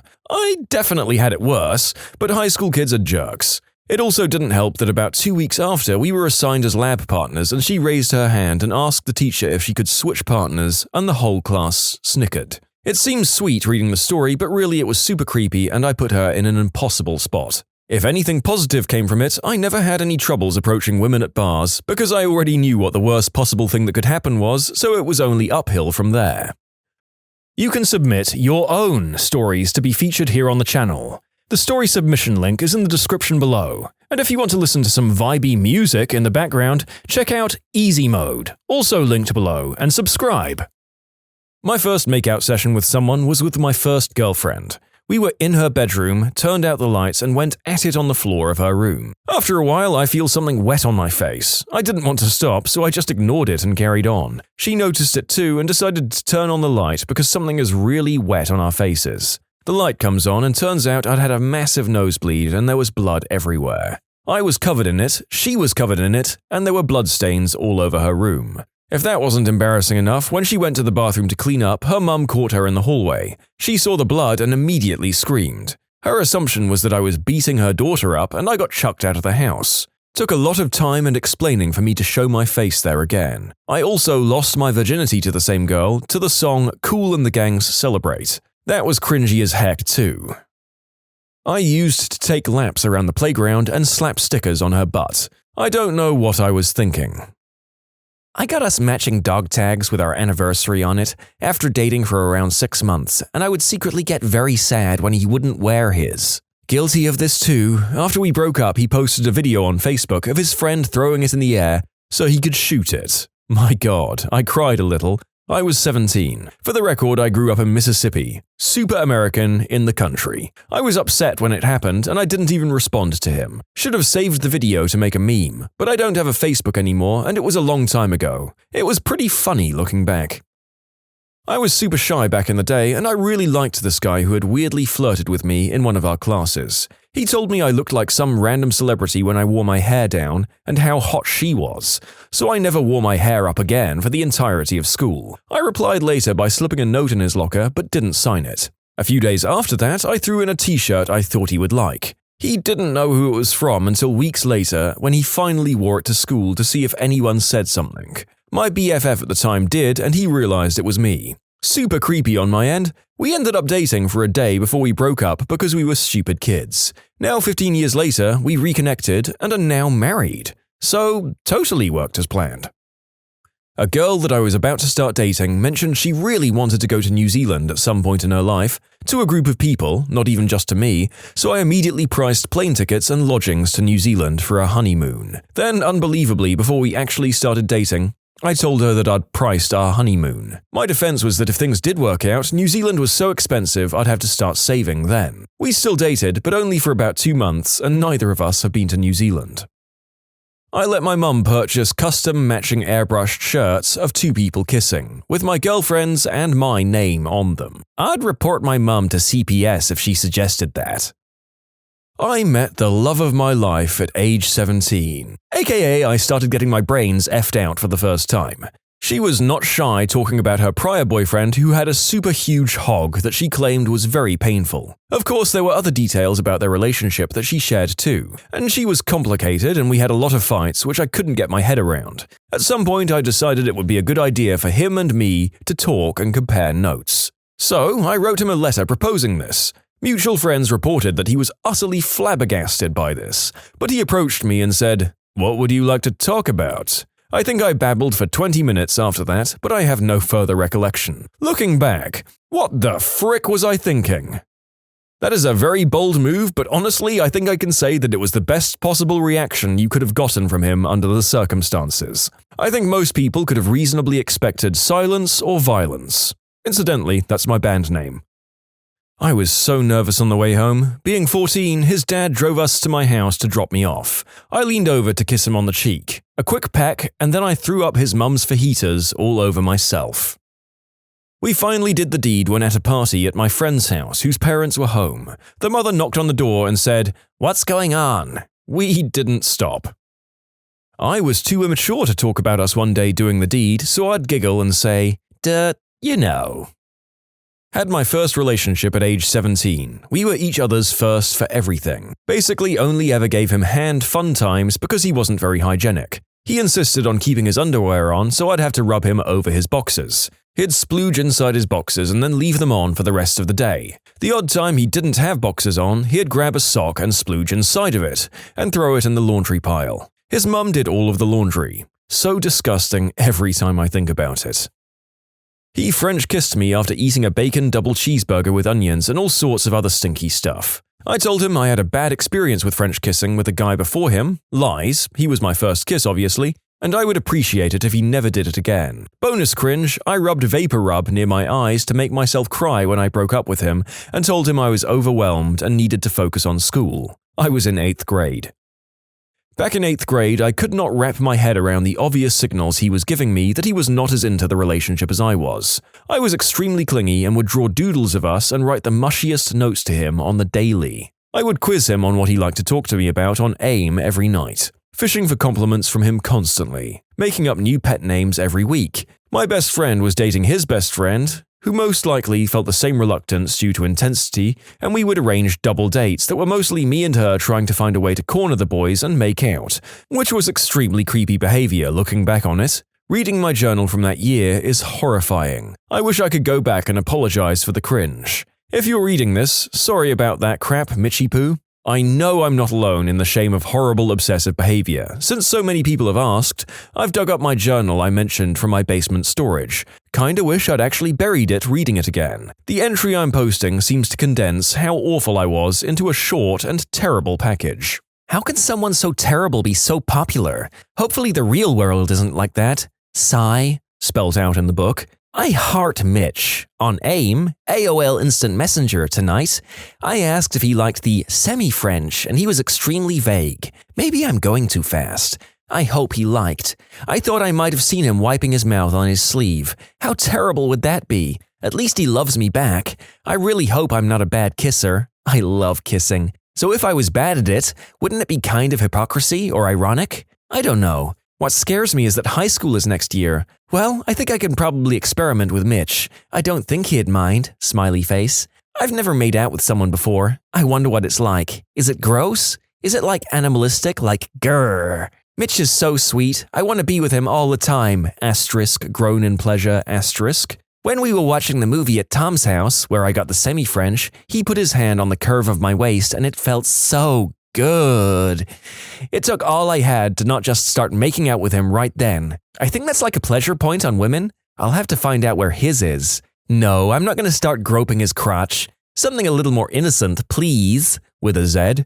Although me and all my friends have this inside joke about how I'm his leather lady. Lol, can you imagine? Whoosh. Kiss me, Mitch, now.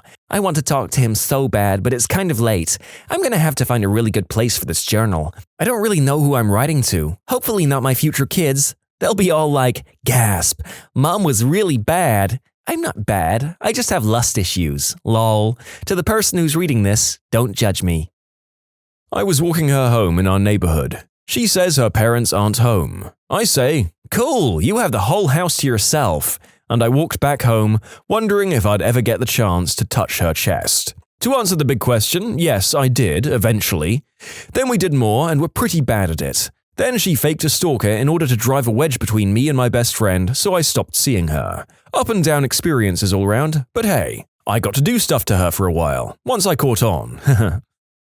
We'd been texting back and forth, so I knew going to his house I'd lose my virginity. The guy opens the door wearing a full suit for the occasion and escorts me holding my hand into his bedroom. Jesus Christ. To give some context, it wasn't his first time. We'd been dating for around 2 months. I was determined and did go through with the deed. And what happened after was way worse than the suit. The guy had apparently told the entire neighborhood he was getting laid, and 3 or 4 of his friends broke into the house through the terrace in the middle of the deed. I promise I'm not making this up. After the whole episode was over, he left at the friend's party without inviting me. So he wasn't really a gentleman after all, as the suit had suggested. A couple of days later, we broke up. At the time, I felt horrible, but now it makes for the juiciest story.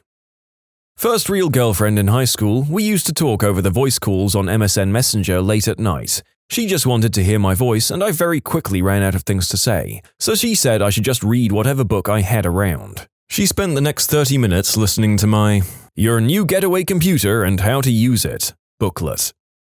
What are the funniest things you see posted by your no-filter friends on social media? She's caught up in a pyramid scheme, talking about how great it is not to work on a Monday. Friends is a strong word, more like Facebook acquaintances. But one twin just slept with the other twin's boyfriend. He's taking me out tonight. I'm the luckiest girl in the world. Men are all the same. Such frickin' pigs. Ugh. Oh, me and him are going to look at puppies today. Frick it. Enjoy your life with that new B-word. See if I care. Movie night Saturday with boyfriend. So nice to have someone stay in with you when you don't want to go out to the bars. Frick everything. Frick guys, they all want the same thing, and I'm fricking done. I kid you not, this crap has been going on with them very publicly for maybe 2 years now. But then again, the only reason I'm still friends with her is for my sick viewing pleasure, so who's really losing here? This high school friend of mine, I'm 42 now, so is she, meets the man of her dreams on Tuesday. Oh my god, I've met the one! He's at her house cooking for her by Thursday. Romantic dinner at home with my man! I love you, babe! Complete with pictures of a really basic pasta dish. The weekend is spent taking her 10-year-old daughter from another marriage to Disneyland or beach or other cool outing. Look at Mr. X and my little girl bonding. He's father material for sure. Haha! By Monday, it's all gone to crap. Once again, I guess you can never really know someone. Thanks again, men, for being such buttholes. I guess I'm just a forever alone kind of girl. 2 weeks later, it's the same thing, different guy. Lather, rinse, repeat. Every second of it plays out on her wall for the whole world to see. It's a train wreck and I can't stop watching. And I have to add this. Last Tuesday, the same girl posted a picture of the guy she was having dinner with. The caption read, "Love of my life." Today, Saturday, she posted that she's now engaged along with photos of her engagement ring. She's known him for 6 fricking days. The saga continues. I wish I had this much free entertainment from my friends when I was younger and on Facebook constantly. It wouldn't have felt like such a waste of time. I mean, it would have been, but it wouldn't have felt like it. So, this guy, screw it, we'll call him Mike because that's his name, dips out, leaves his wife, and bangs a super hot 20-something. This girl, let's call her Kay, is my ex-wife's nemesis. She had worked for me at a bar as a waitress and was always flirting with everyone. Ex-wife was convinced I was doing her for a while until she found out about Mike. While still hating her, she finally believed me. So time passes, we move, Mike and Kay are together for about 2 years. I'm divorced, my ex-wife moves back home and actually starts dating the new manager of the bar I used to manage. I'll refer to him as C. He's a really good guy and a friend. He even called and talked to me about it first, even after 2 years of divorce, because we used to go fishing together and were drinking bros in our early 20s. Him and Mike are super great buddies nowadays, as when I left, I guess they just started hanging out with each other. A lot. This has led to an absolute crap storm on Facebook recently, because both Kay and ex-wife think the other is screwing their man.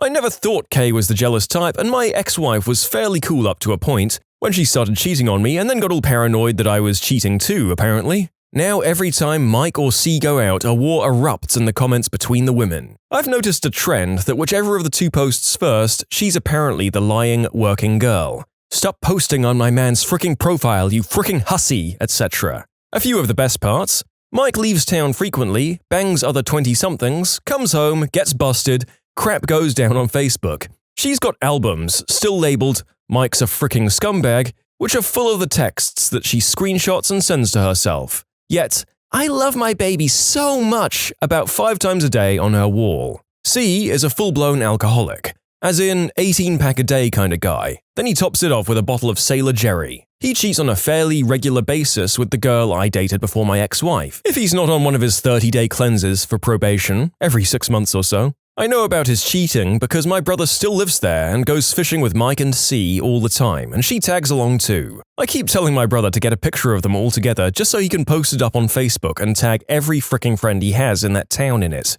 But he hasn't given in to the dark side quite yet. Which is surprising because he hates all 3 of those women because they hate his wife for pretty much no reason. She's great. Maybe it's because she's actually happy. Plus, Kay is hot as frick and it's bikini season. Selfies all day long. I've got a guy I knew from high school who's obsessed with Herbalife. He even tagged his darn wedding photos with Herbalife, and on all of his photos of him on his honeymoon with his wife, he had an Herbalife t-shirt or hat on. At some point, I wouldn't have been surprised to see Herbalife advertisements all over his wedding reception photos. This is my little daughter, AmITheA. Just kidding. In 24 hours, I will be deleting Facebook. Real friends will know how to contact me. I'm so sick of all the attention-seeking and drama-filled behavior on here. I've tried everything, but this is the only way. Inbox me for my number, but only if you're a true friend. Peace, Facebook family. It's been real. My friend posted this 3 days ago. Yep, there's a former business associate of mine who posts this every few weeks. He's an older gentleman who failed a mayoral run, constantly posts religious warnings and overall voices his opinion on everything. Then if he posts something that gets too much negative attention, he's all, "Well, I'm quitting Facebook." A week goes by and he's right back at it. Deleting your Facebook is the new running away from home. We all know you're doing it for attention, and we all know you'll be back.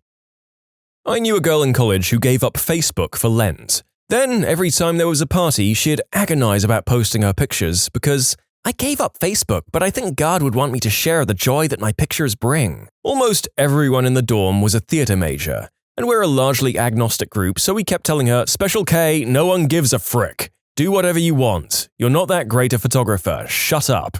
She failed Lent.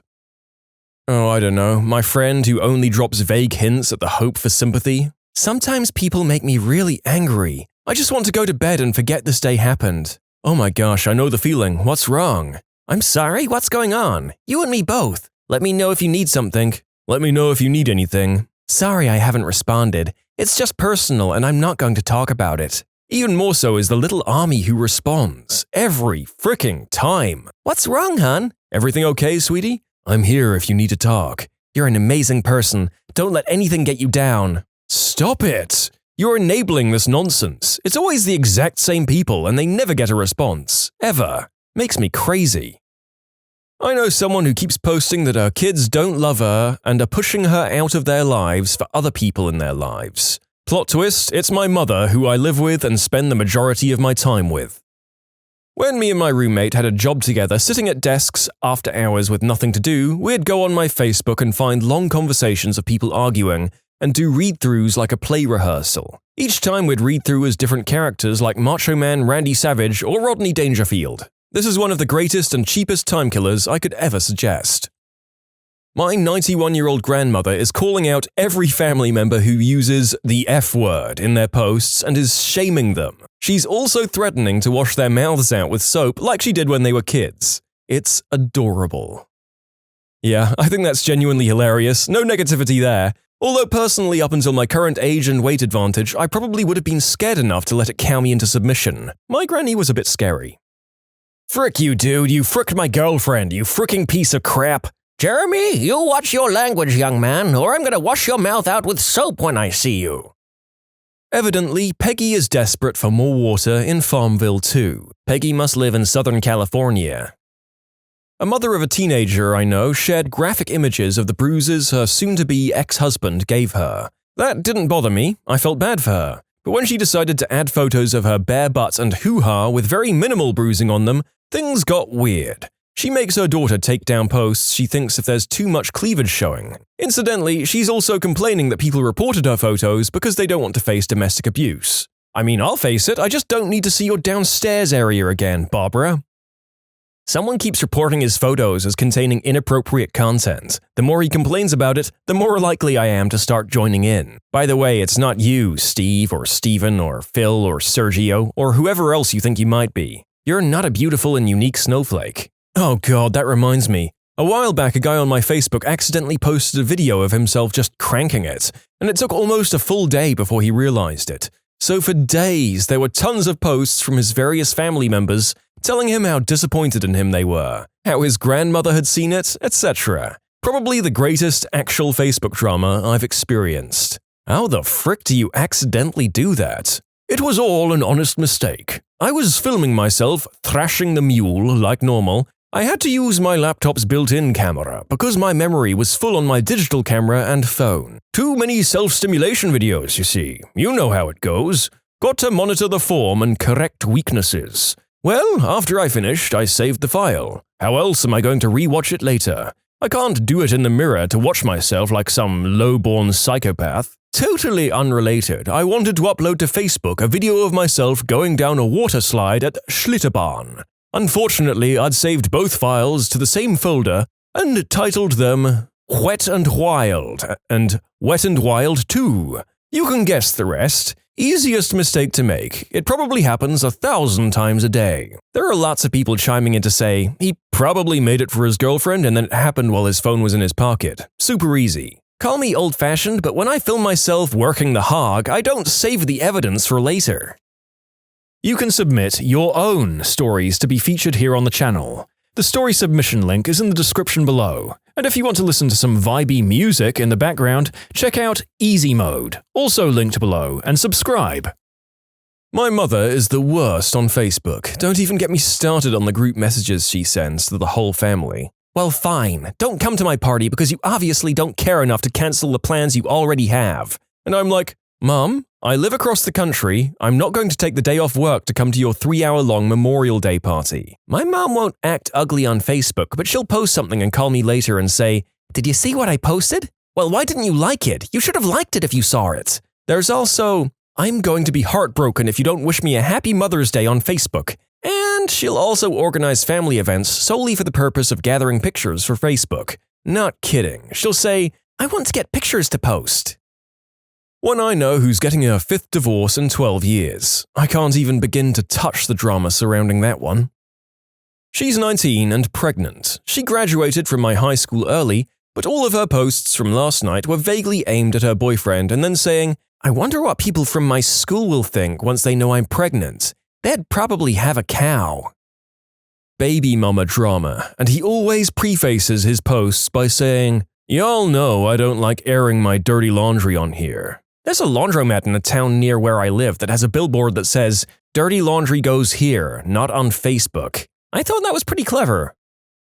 For a while, I was really into reading this girl's drama about how her baby daddy keeps getting arrested for assaulting people. Her posts usually fall into one of these categories. A revelatory post about the crazy things going on in her life, usually involving her baby daddy not being able to find jobs or getting fired, quitting, hating their jobs, legal issues with the baby daddy's assault charges, lack of money, just general life problems. Or B, egotistical, condescending posts about how happy she is, how wonderful life is, pictures of the baby, bragging about the baby. Or C, frick off haters, get out of my business kind of posts.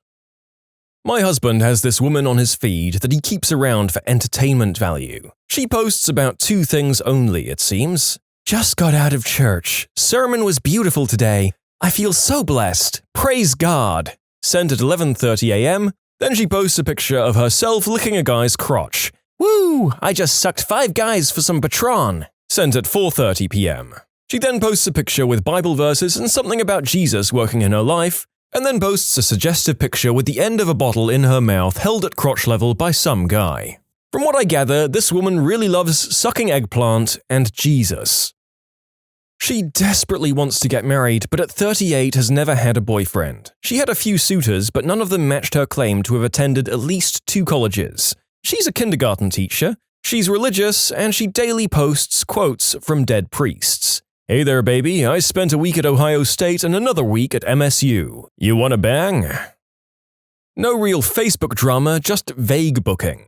I'm so over it. Some people are just such buttholes. Blah blah blah, more crap about some specific person I won't name, or better yet, confront offline and in person.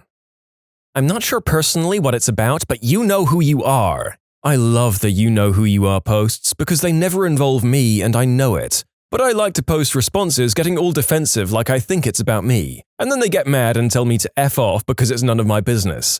So I can then snidely remark, "I guess it isn't very clear who the people you're referring to are now, is it?" In other news, I'm apparently a total butthole on Facebook.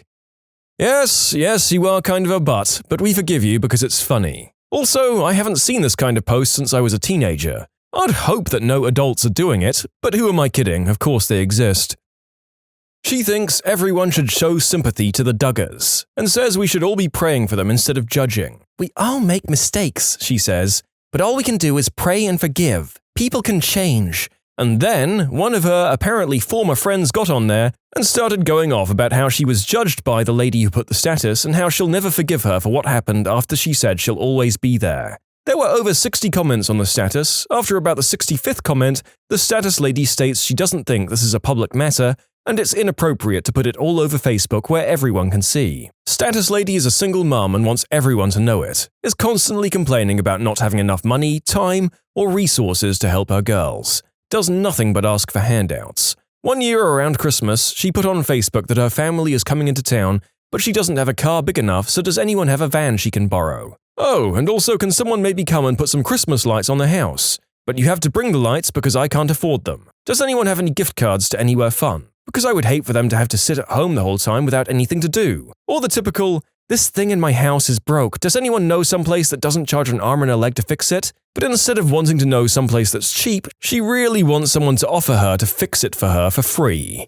Because when someone comments and says, "These people are good," she says, "I probably won't be able to afford it," or something of that nature. 10 out of 10 would be her friend again just for the entertainment value. My friend thinks Obama is the cause of homosexuality and naughty content online. She also thinks Hillary Clinton should be strapped to a rocket and fired at the Middle East. So it's mostly standard. She's going on some snidely elitist rant about how her art is clearly so much better than that fake basic bullcrap that everyone else posts, all while ripping on this poor girl's new tattoo that she was very excited about. Yes, a dreamcatcher could be seen as a tad basic, but damn woman, it's what she wants and it's something she puts time and effort into planning out with her tattoo artist. It's also a well-done tattoo, just kind of simplistic in design.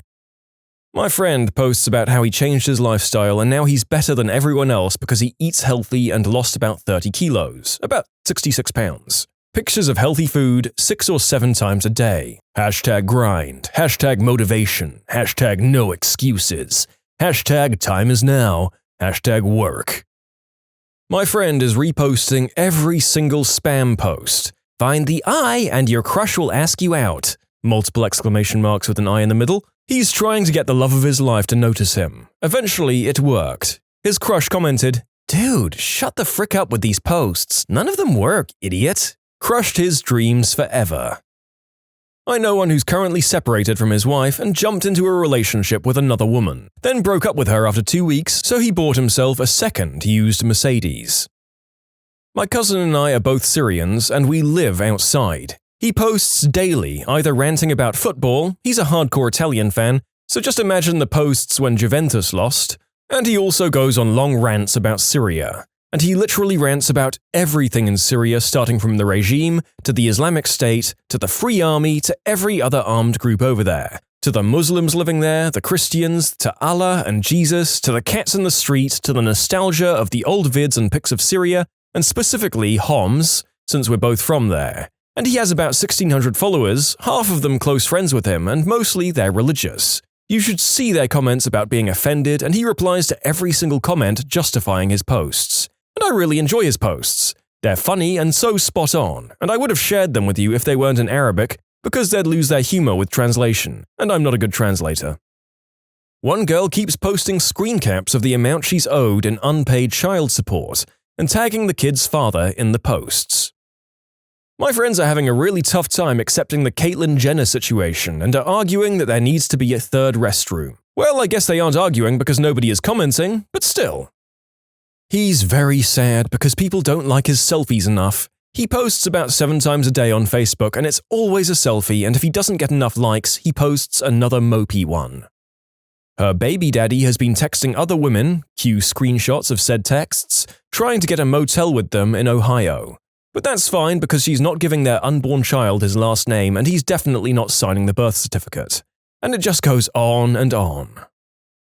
An acquaintance from high school who I haven't seen in more than 20 years constantly posts his exploits with his on and off again girlfriend. Apparently she's a crystal addict, doesn't work, and will do whatever necessary to get a fix. Every week or two they're back together, talking about how much they love each other and plan to get married. Then she needs a fix. Suddenly my feed is full of him calling her a substance-addicted working girl who blows her dealer for crystal. They fight online, he drags all his friends into the drama, proclaiming he knows who his true friends are, and he's learned his lesson. He swears he's done with her and never going back. The last time it happened was about 3 weeks ago when he caught her with her dealer, and the dealer shot him in the leg.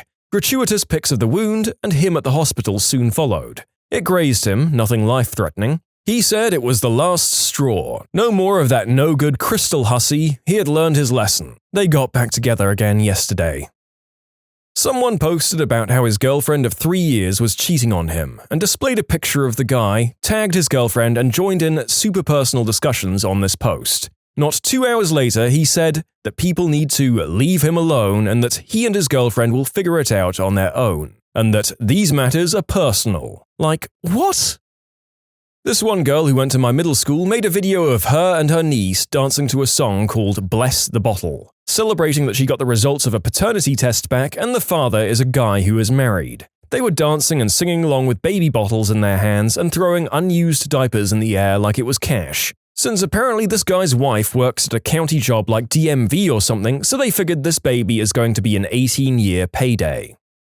He still regularly compares himself to Batman and Solid Snake, is bitter about his ex cheating on him after he took her back 7 times over a year ago, claims he gets laid regularly but only posts pictures of him hanging out with underage girls, talks about all the substance users in our hometown when he himself still smokes spice, and generally just seems like he's one day away from going postal. Keep rocking on, Sean. I'm rooting for you.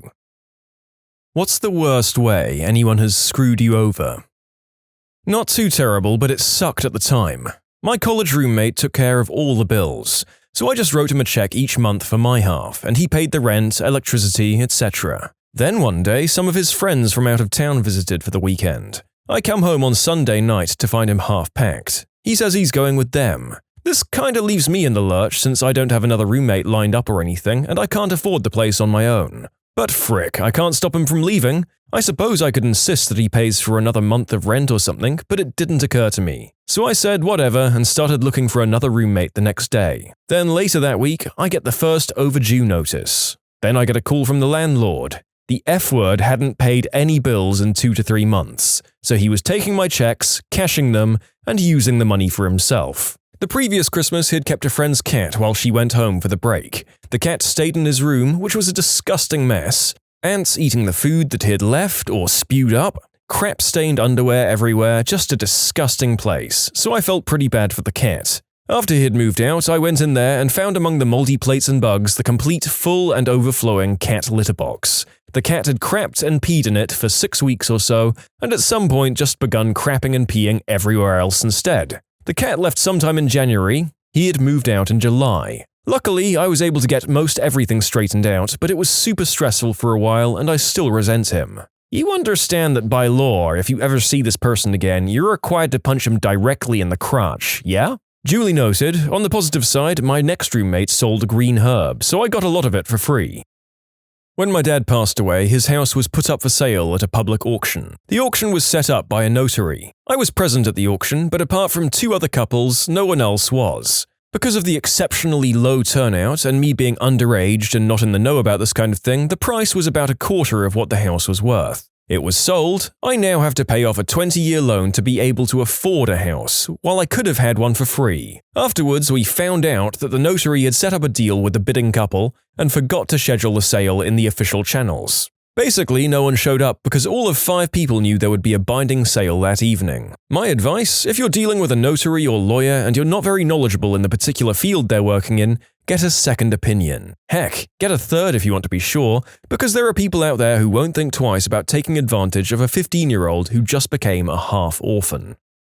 The running commentary after this story was that the notary in question acted in bad faith and could probably be liable for legal action. There was no follow-up on whether justice was served, so I guess we'll never know. I moved out at 17 and had no checking account. Me and my buddy both worked 2 jobs in preparation for college expenses the next year, and we gave cash to the third roommate to handle bills and rent, only to find out months down the road that she had given not a single frick at any point or paid bills or rent for months. We kicked her the F out and my other buddy fled as well because the cost of making it work was much too high. So I was stuck sorting the entire thing out myself. Goodbye, entire savings up to this point in my life. Hello, 3 jobs, college, and ramen every night for 2 years. I had my best friend's 14-year-old stepsister accuse me of doing the deed with her. She told all of her friends, and then when her parents found out, instead of telling the truth, she told a bigger lie. It's been almost 2 years now, and I'm still fighting the court case. My at-the-time girlfriend's mum offered me a job worth double what I was making now, but she had to interview me to make it look official for HR. I applied, but HR didn't like that I already had a job, so she told me to quit and apply again. So I quit my job and applied again, went in for the interview, and everything was great. My application was processing and I was totally going to get the job. I didn't get the job. After her and I broke up like 2 years later, she just admitted she was jealous I didn't have any debt, and she wanted me to lose my job so I'd be forced to get a loan, so I could be in debt like her and see how it feels. Don't stick your wang in toasters, or however that saying goes. Anyone else hear alarm bells at HR didn't like that I already had a job? Being claimed as a deduction for being in college while I was in the Persian Gulf, circa 1991, and end up being audited by the IRS. Having multiple utilities, gas, electric, phone, opened up in my name while I was in the Persian Gulf, and none of them being paid for, and they were in a totally different state more than once. Having countless credit cards opened up in my name, none of the bills paid, and having a totally destroyed credit rating for 6 years, while I was in the Persian Gulf. Thanks, Mum. My mother was and is the epitome of a welfare queen. If there's any angle, trick, or scam she can get away with to get free money from someone else, or most importantly the government, she would not hesitate to lie, cheat, or steal her way into it. I was forced at 5 years old to go to the local store to spend $1 food stamp, before the credit card thing, to get her 95 cents in change so she could get something like cigarettes. I learned the hard way how she operated, and by the time I was in my early 20s, I disowned her. She moved away to Vegas to be near my sister to try and mooch off her. My sister learned after about 5 years, and my mother moved back to where I live in some vain hope that I'd forgotten. I had not. She continues to call every now and then to ask for money or to fix her car, or fix something else. Not even to ask about her grandchildren, of which I have 4 of them with my hot wife. Screw her and screw the horse she rode in on. My wife agrees, as do my children. I've never been on welfare as an adult. I work hard and pay for everything I have, and that of my children. And yes, I'm the 99%. I can only hope that people follow this advice when it comes to their credit and lives. Watch it like a hawk and do not trust anyone. I purchased a car from a buddy. Its engine was bad, but it did have a bunch of custom parts on it I was going to use on my car, which was the same model. I didn't have time to get the parts off, and it sat around for a couple of weeks. His dad got impatient and had the car junked. No one told me this was going to happen, or that there was a timetable. I asked for my money back, and the guy laughed in my face. Screw that guy, I couldn't even go to the small claims court. I never got a bill of sale, never got the car's title. I wholly blame myself for getting ripped off. Expecting people not to screw me, I was a noob at life. My girlfriend tells me she can't leave with me when I'm moving, but wants to come in 1 to 2 months when the semester is over. During this time, we talk every day. I continue to help her pay the bills, etc. 2 months pass and she says she's ready to move. Come and get me. I rent a truck, drive from Colorado to Virginia, and upon my arrival find a note in the door that she had an anxiety attack and is no longer sure she can move. No call to talk about it, no face-to-face, a note on the door. FYI, 4 weeks later she calls saying she was wrong and she loves me. I wished her well and never looked back. I mean, that seems like something done out of fear rather than malice, but yes, she should still have at least talked to you. Hope your life went forward well.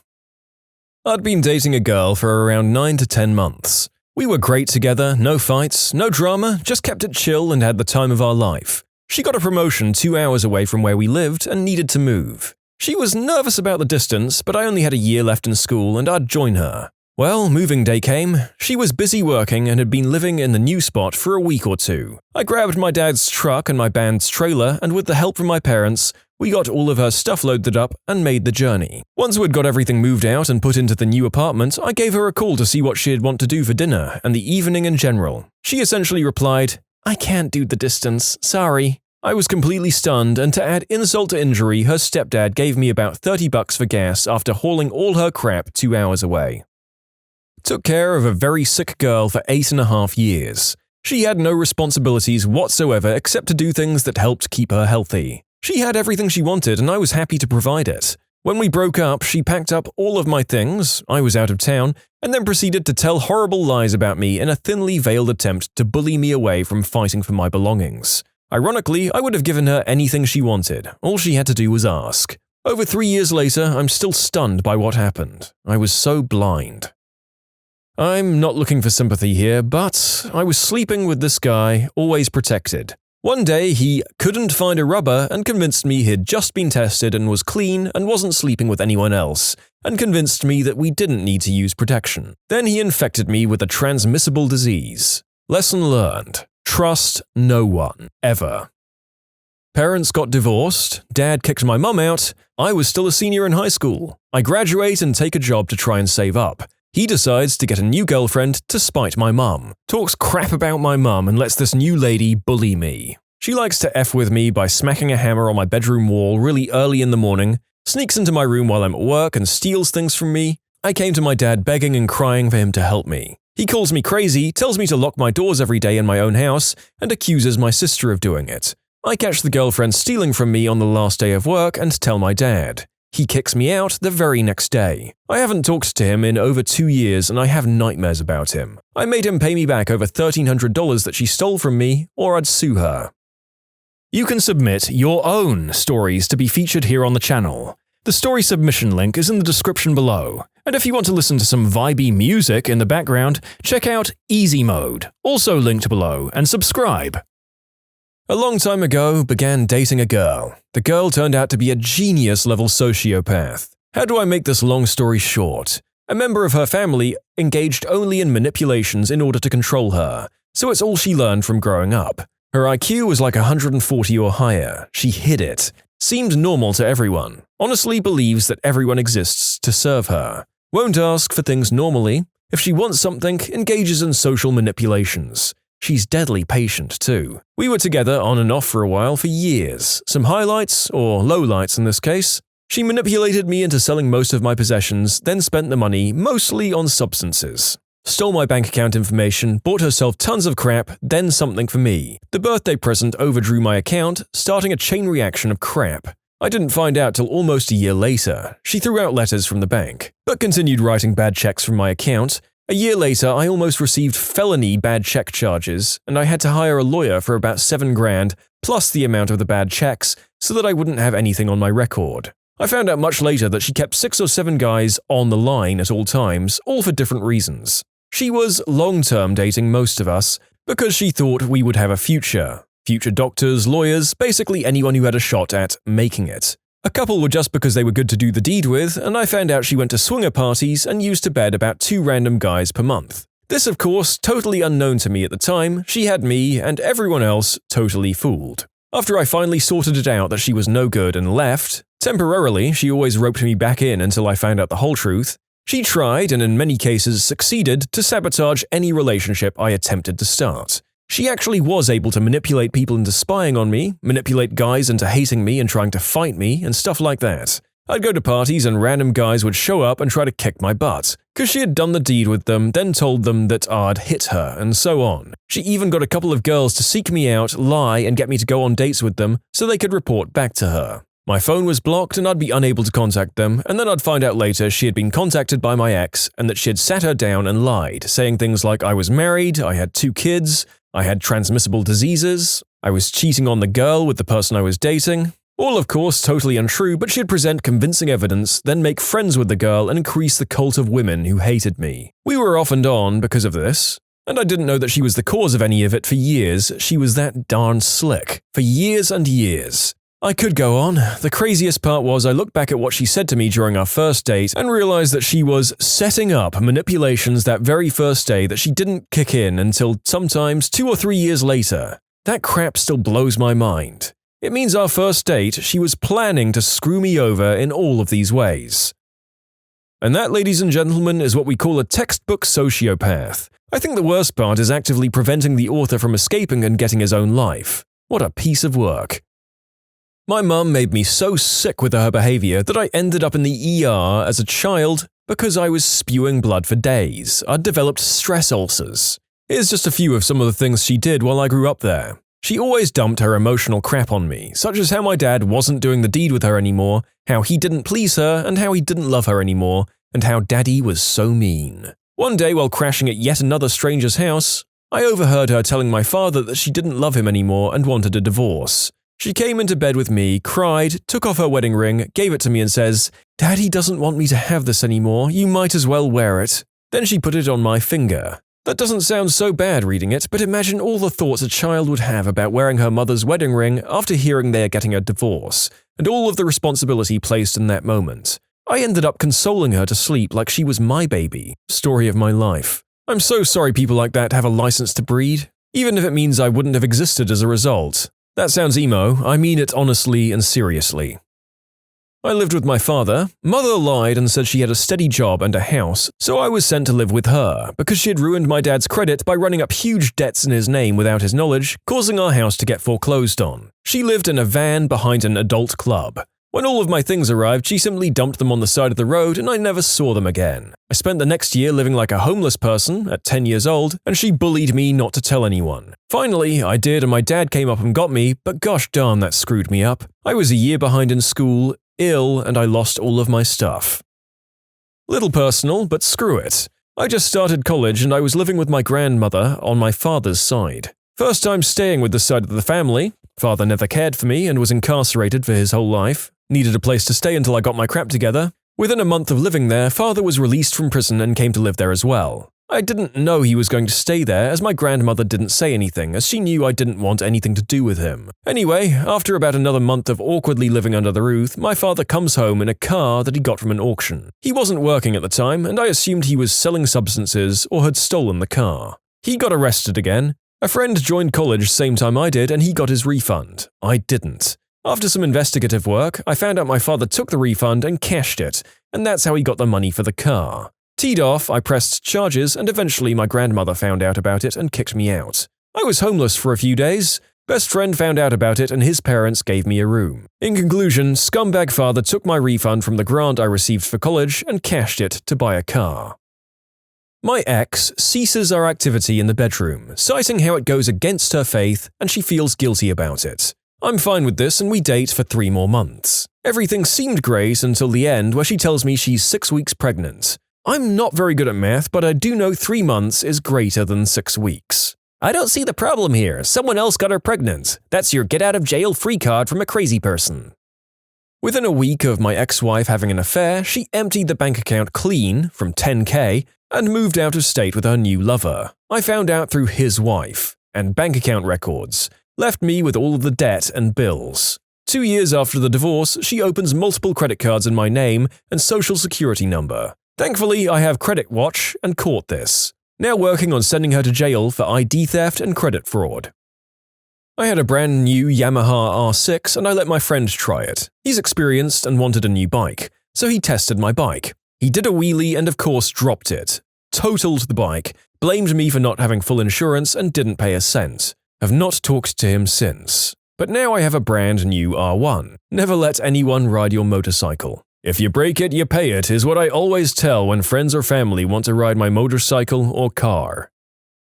I quit my job so I can watch my kids while my wife was deployed to Afghanistan. She falls for a contractor over there and dumps me. Now I am jobless, wifeless, and I'd be freaking homeless too if I wasn't living at my dad's house. Oh, and when she returns from Afghanistan, she wants full custody of the boys, and I just turned 30 today. Happy fricking birthday to me. I accidentally broke the small glass door of my closet. Dad came in, saw the shattered glasses on the floor. I told him it was an accident. He pointed his finger at me and yelled, "You're an accident!" I was 11. Just remembering what he said is depressing. This is a terrible thing to say to a kid, and sadly enough, it's distant enough from me that I chuckled a bit at the childishness of the father's response. Bad narrator. Bad.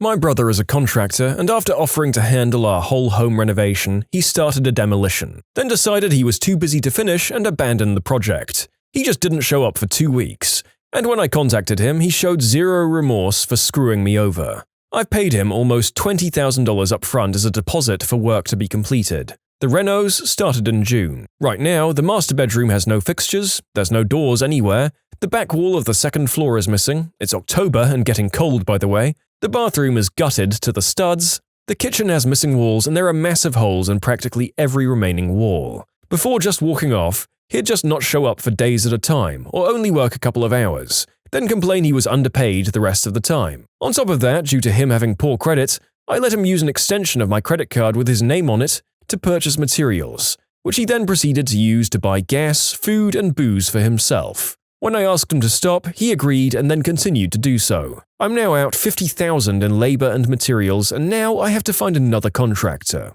Let me repeat this important fact. This is my brother who's done this.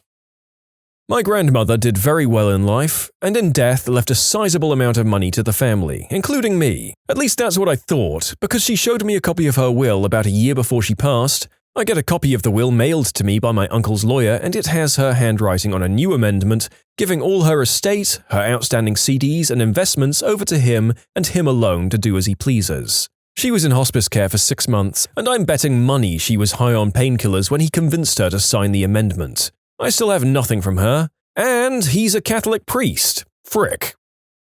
Spent close to 10 years working for a guy who I considered to be like family for less than minimum wage. I helped him build his business up into a very successful entity. He had promised I would get a raise and my own store to manage. I trusted him because I had known him since I was a child and he had never steered me wrong before. I did everything he said, and each time I did something new that he asked for or reached a new goal, he said it wasn't done right and I'd have to do it again. I brought in a good amount of money from his clients and kept them there. Yet he said no when I said I needed more money to survive. I told him I was cutting my hours back because I had to go get another job. He said I was being selfish, and when I took time off to spend with my family and girlfriend, he said I was neglecting my duties. Told me I needed to quit or start over with reduced pay and no title. I quit. Soon after, a number of clients left as well. His wife, who ran the books, is now leaving him and his other employees have left as well. Clients continue to leave on a regular basis. The place was my life for a long time. It was my dream to have my own location. He promised it to me, but screwed me over.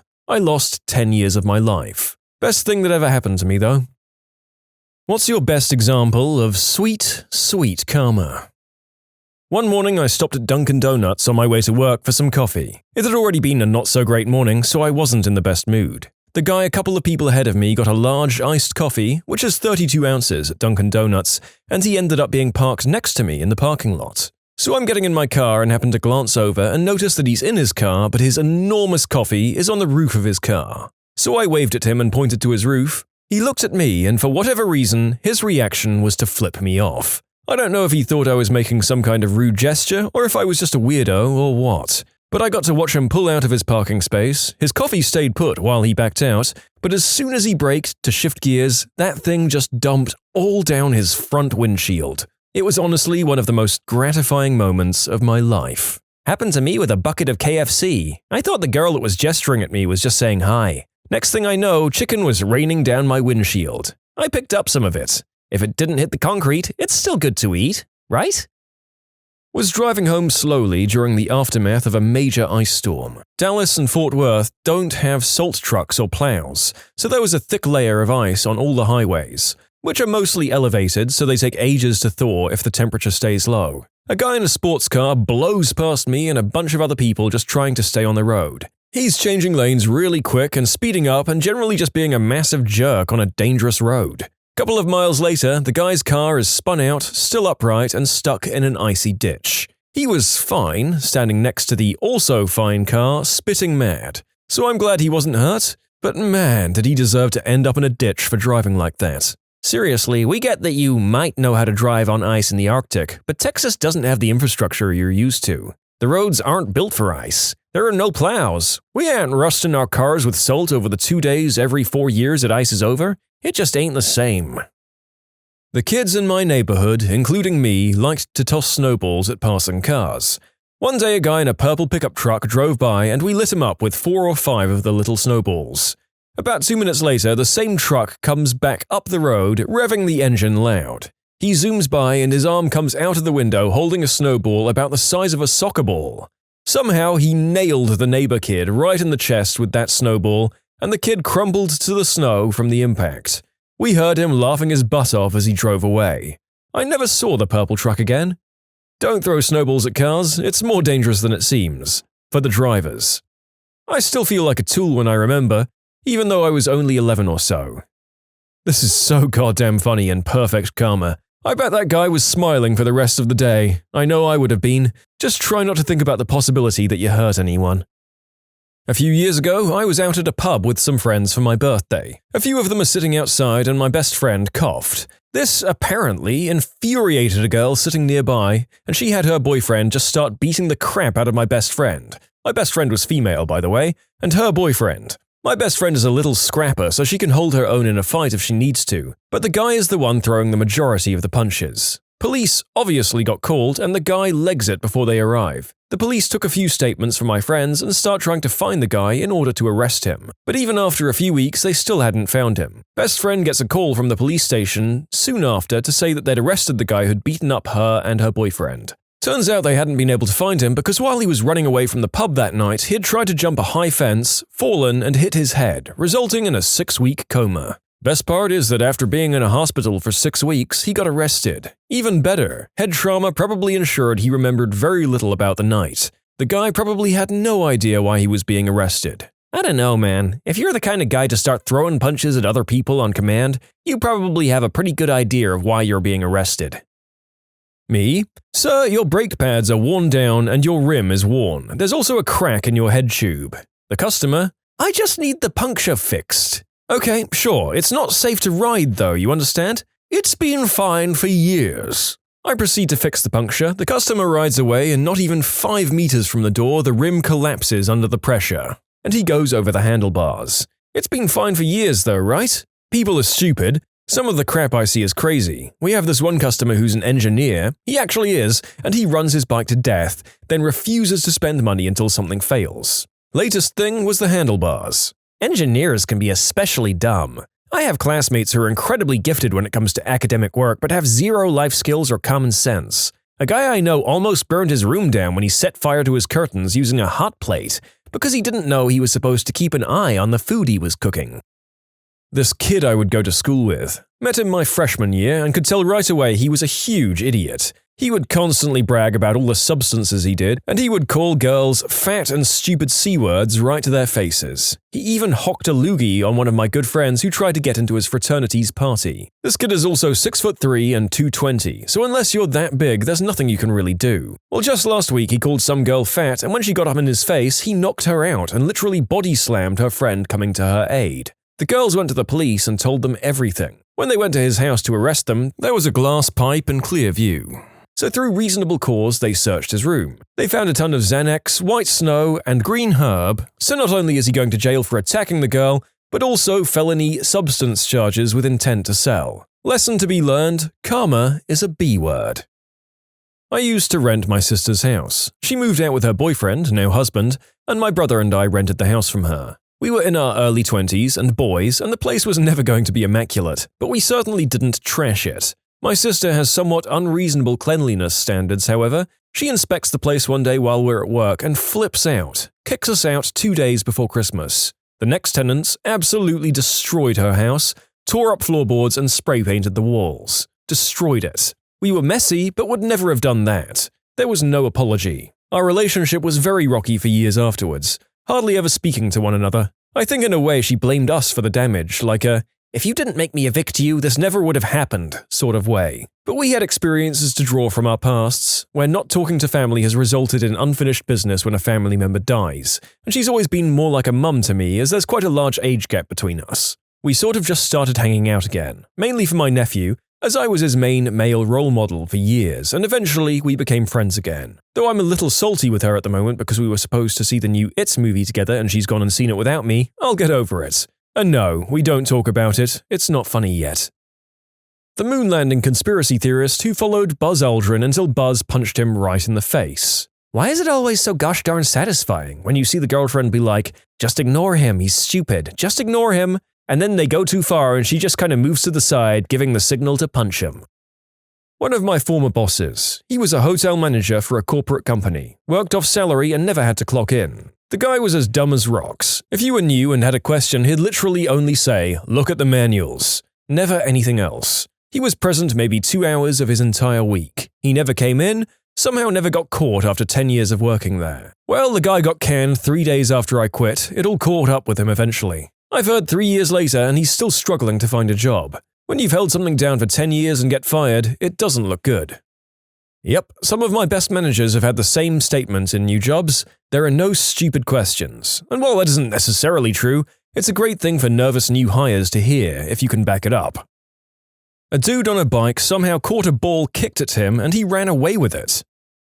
I came back to a restaurant one day a week I used to be head chef at after I left the industry. They were short-staffed and willing to pay me an absurd hourly rate. First day back, the new head chef, who didn't know I'd worked there before, literally screamed at me and told me, "You, bossy C-words like you are why I treat women like crap." The restaurant owner happened to be dining at the bar when this happened, and the guy in question was promptly fired. I hope he's miserable. Haha. Vile sexism aside, how dumb do you have to be to do that? It was later revealed to me that he has a very severe alcohol dependence and problem. I think that accounts for the volume, at least.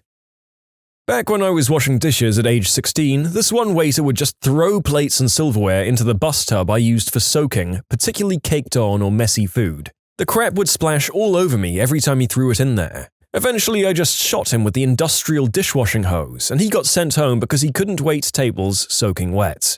It is well known in every restaurant I've ever worked in, 10 years in the industry, that if you splash the dishwashers while putting crap in the tubs, you could expect a spraying the next time they saw you. Don't mess with the kitchen. Dish pit counts as the kitchen.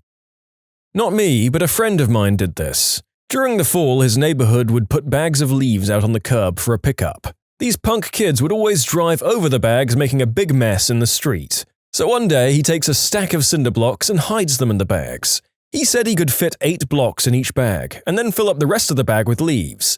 The kids drive by, aim for the bags, boom, big damage to their cars. He said that they stopped their silly behavior after that. Man, I had a substance dealer live across the street from me, and his customers were some of the biggest jerks I've ever seen. They hit my mailbox, garbage cans, completely drove through my ditch. The city maintained cutting the ditches, so of course the grass there was always waist high. I lined my ditch with huge, as in 200 pounds each, slabs of stone. First day literally removed one guy's bumper and incapacitated a different car. Easily damaged 15 cars a week. My first-year college roommate cheated on each of the 3 girlfriends he had that year. I'd bet my house that he continued to do this all through college and beyond after I stopped living with him. Just last week, I found out from a mutual acquaintance that he'd discovered his fiancée had been cheating on him about a month before their wedding. I mean, you had that coming, you idiot. You can submit your own stories to be featured here on the channel. The story submission link is in the description below. And if you want to listen to some vibey music in the background, check out easymode, also linked below, and subscribe. I tried to bully a kid by hitting his bike with mine, and I went right over my handlebars. I respect that you'd come into this thread and be like, I was the jerk. My friend, I'll call him Zeke for convenience, and I will go to this old dock from time to time just to hang out and talk because the area was beautiful, and there's an old building where an event site used to be. So we just dig through the massive lost and found or spray paint some hip cool art, yo. Memes mostly. Well, one time Zeke brought a friend who was on Snapchat or something on Zeke's phone the whole time yelling about some stupid breakup, like screaming. He got aggressive because we told him to chill. Well, Zeke wanted his phone back eventually, but the friend refused to give it, because that friend was a prick. The friend proceeded to drop then catch his phone over the 30 feet deep water. I grabbed the phone and calmly said that was stupid. The friend whipped out his own phone, but he preferred Zeke's, I'm still not sure, and said, watch this. He dropped the phone and missed the catch, and it sunk into the pure brown water, descending quicker than the kid could open his mouth to scream. My friend was dating a guy and she told me he had a 500 horsepower Mustang. I went for a ride with him. He later totaled that one, doing 40 miles per hour in the rain with traction control off, with drag radials, and he got a newer one with 700 horsepower. I turned down a ride in it and talked my buddy out of it. The guy had skills but nothing resembling judgment. It passed traffic at 140 miles per hour with 3 passengers. As of Friday, that's now his 700 horsepower coffin. Well, that got darker than I was expecting on this thread. I definitely had friends growing up that I wouldn't get in the car with in this day and age. Not sure if this happens to any of them, but I hope not. I came from a pretty large school that was very competitive about academics. I finished 51 out of 650, and I was very happy with that. The valedictorian, who I barely knew, said to me the week of the graduation that she didn't know how she didn't have more competition. High school is so easy. Then she said, like, take you for example. You're pretty smart, but you set yourself back in life by not trying to be valedictorian. Like, you couldn't get into an Ivy League with your rank, and my valedictorian title gets me in wherever. On top of that, my best friend was getting paid to write essays for people, and I knew Miss Pompous valedictorian brought many from her. I mostly forgot about this girl and moved on with my life. I graduated college, moved back to our hometown, and got a good-paying job. The first weekend back, I ran into her. She works as a cashier at Target. You bet I went through her line to say hi. I sincerely wish her all the success in the world now, but it also was really good to see reality found her. Don't you love it when a big fish in a small pond gets introduced to the ocean and realizes how small they actually are? You're not hot crap if you can't swim against the ocean currents. How good did this feel? Hey, insert valedictorian name, how are you? Yeah, I just moved back to town and I got this great job at amazing company. How about you? Are you working here to pay for uni? No? This is your full-time job? Oh, okay, that's cool. Valedictorian, my butt. In the mid-2000s, my sister passed away from cancer. The entire school knew about it because she had been able to attend the school for weeks. She had to stop shortly after, but everyone knew we were siblings. Anyway, I had this bully that tormented me fairly often, mostly stupid kid stuff. The day after, he told me in the lunch line, "I'm glad your sister died." That was the first and only time I punched someone first. I broke his nose and got a 10-day vacation courtesy of zero tolerance. When my friends and I dumped bottles of glue into this other kid's snow boots in 6th grade because earlier that day he nailed me in the face with an ice ball and laughed at me while my face bled. His boots were completely ruined, and he couldn't go outside for a while. I don't remember the teachers doing anything about it because we didn't have security cameras at the time, and the kid was a little crapbag, so they probably didn't care. Today at lunch, I kept telling my preschool student to stop looking under the table because he was going to hit his head. Halfway through my 3rd repetition, he banged his head on the table. He stopped. I and my parents were on the highway, and we were at a part that didn't have passing lanes. I think it might have been a national park or something, and this guy kept on tailgating us. He almost nudged our car as well, and since he couldn't pass us, we were stuck like that until we passed the park. The guy seriously almost caused us to crash our fricking car, with how ridiculously dangerous he was driving. He passed us eventually, and about 5 minutes later, we saw him pulled over by a cop. There's a video of some D-bag in a truck annoying a lady on a highway. She's filming him, and he very aggressively pulls up beside her and flips her off before purposefully cutting her off. But when he slams on the gas to get out in front of her, he loses control of his truck and immediately wrecks it while the lady continues to film. God, that felt good. One of my co-workers' kids was being super crappy to the animals. We train horses and take people for trail rides, as well as have a crapload of farm animals. He was chasing the older horses and the chickens with a stick, and they were all just kind of putting up with it. Now my horse and the milk cow were chilling together in the corner, and he tried to hit the cow with a stick. And oh boy, neither of them were having any of that. My horse swung his head at the little piece of crap and showed him his teeth. He would never actually bite or touch him, but he knows how to look scary as all get out when he wants. And the cow head-butted the kid into the dirt while the horse had him distracted. Guess what? He has a lot more respect for animals now, and he stopped trying to hit them with sticks. For those of you wondering why we didn't make him stop, we figured he'd hear it better from a 1,000-pound animal. Non-commissioned officer in the Royal Navy. A few years back, had a lazy officer, a pilot, doing my report for the year. He never filed it, and my promotion went back at least a year because of that. I later heard he got promoted to lieutenant commander. Turns out he was faking his medical documents so he could keep flying as he was no longer medically fit. Discharged from the Navy, no pension, and a criminal record. If he was honest, he would have got a medical discharge and a medical pension. I was promoted in the end, but it took longer than it should have. 2 of my friends got involved in a love triangle. One did the deed with the other's wife, then told him about it because that's what a real friend would do, and then after a few random incidents, this butthole decides he wants the wife as his new girl. He calls the other friend and tells him he's coming to kill him and take his wife. Highly drunk, by the way, to which he was told, "If you come here, I'm going to crush your skull with a bat." He proceeded to walk for hours to get there to do what, do you ask? To get the crap beat out of him with a bat. Didn't die, but was severely beaten, and it took surgeries to fix things, including a shoulder replacement and completely removing about 6 inches on his humerus. Investigators said they estimate he was hit between 35 and 50 times. There's a strange scale of trying to do the right thing, failing to continue to do the right thing, effing around and finding out here. What an interesting story of self-discovery it was. This was years back in high school, but I remember this football jock who was your typical butthead to everyone just because he was stronger, cooler, and all that jazz. He also did substances which he thought made him cool. Him and I didn't get along well, even though we were on the same team, because he loved bullying people and I'd tell him to F off. Anyways, it was his dream to join the army and become a ranger out of high school. On grad night, our school went to Disneyland, and he never showed up for graduation. I found out later that he tried sneaking substances into Disneyland on grad night, and since he had turned 18 recently, they booked him as an adult. Can't exactly become a ranger with a record of dealing hard substances to minors.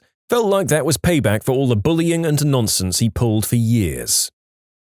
The company I worked for got bought out, and one of our executives basically sold many of us out with demotions, firings, etc. It was bad enough that it was happening. But this guy just wouldn't be honest and candid with us during the process.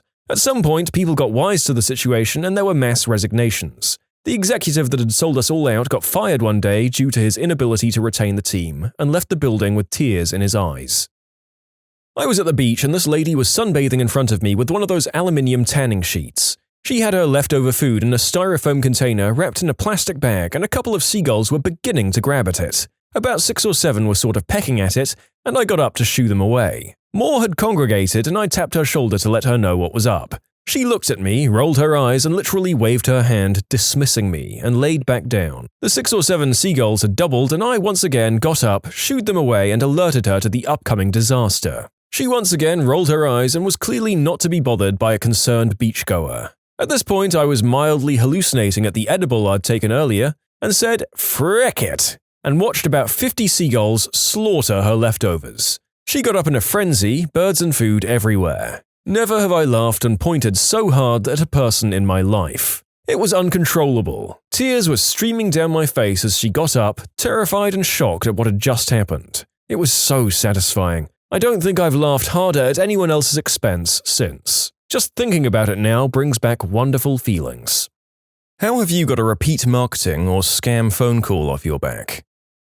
I got a call from the Social Security Administration. I asked for the company's address, and he paused and said, New York, America.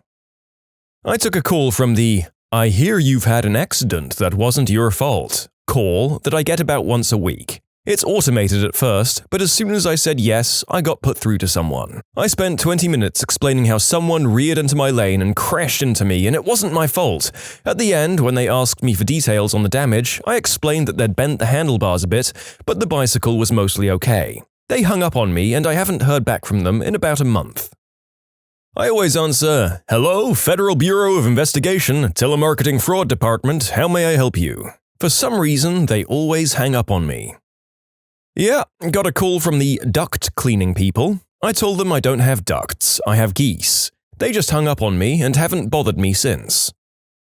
I told them that I was a member of their branch, a floor above them, and that they misdialed. They said, "Frick you," and hung up. I didn't get a call back from them for a few months. Oh man, this is great. I think I'm going to have to finally start picking up on these idiots and take my own spin on this. Let them go through whatever little spiel they have, add in a little giggle here and there, and finally just start laughing and tell them it's James or Cindy down the hall, and ask them out on a date. I asked them for their social security, and they hung up on me. Whack. Haha, I just did the same. I answered all worried and said, "So, I can borrow yours for a while instead, right?" They got angry and hung up on me. No calls back though. The thing that really gets them is wasting their time. They're getting paid to make calls, so the longer you keep them on, the better. One thing I like to do is start rambling a story that goes nowhere, like Grandpa Simpson does on The Simpsons. You know, "Survey? Yes, I've taken some surveys in my time. Why, I even worked on one. Now I think it was in '06. Or was it '07? No, it must have been '06, because that was the winter I crashed my Buick. God, I missed that car. It was such a beautiful shade of green like the jungle. Now, I've been to the jungle, and boy, do they have mosquitoes."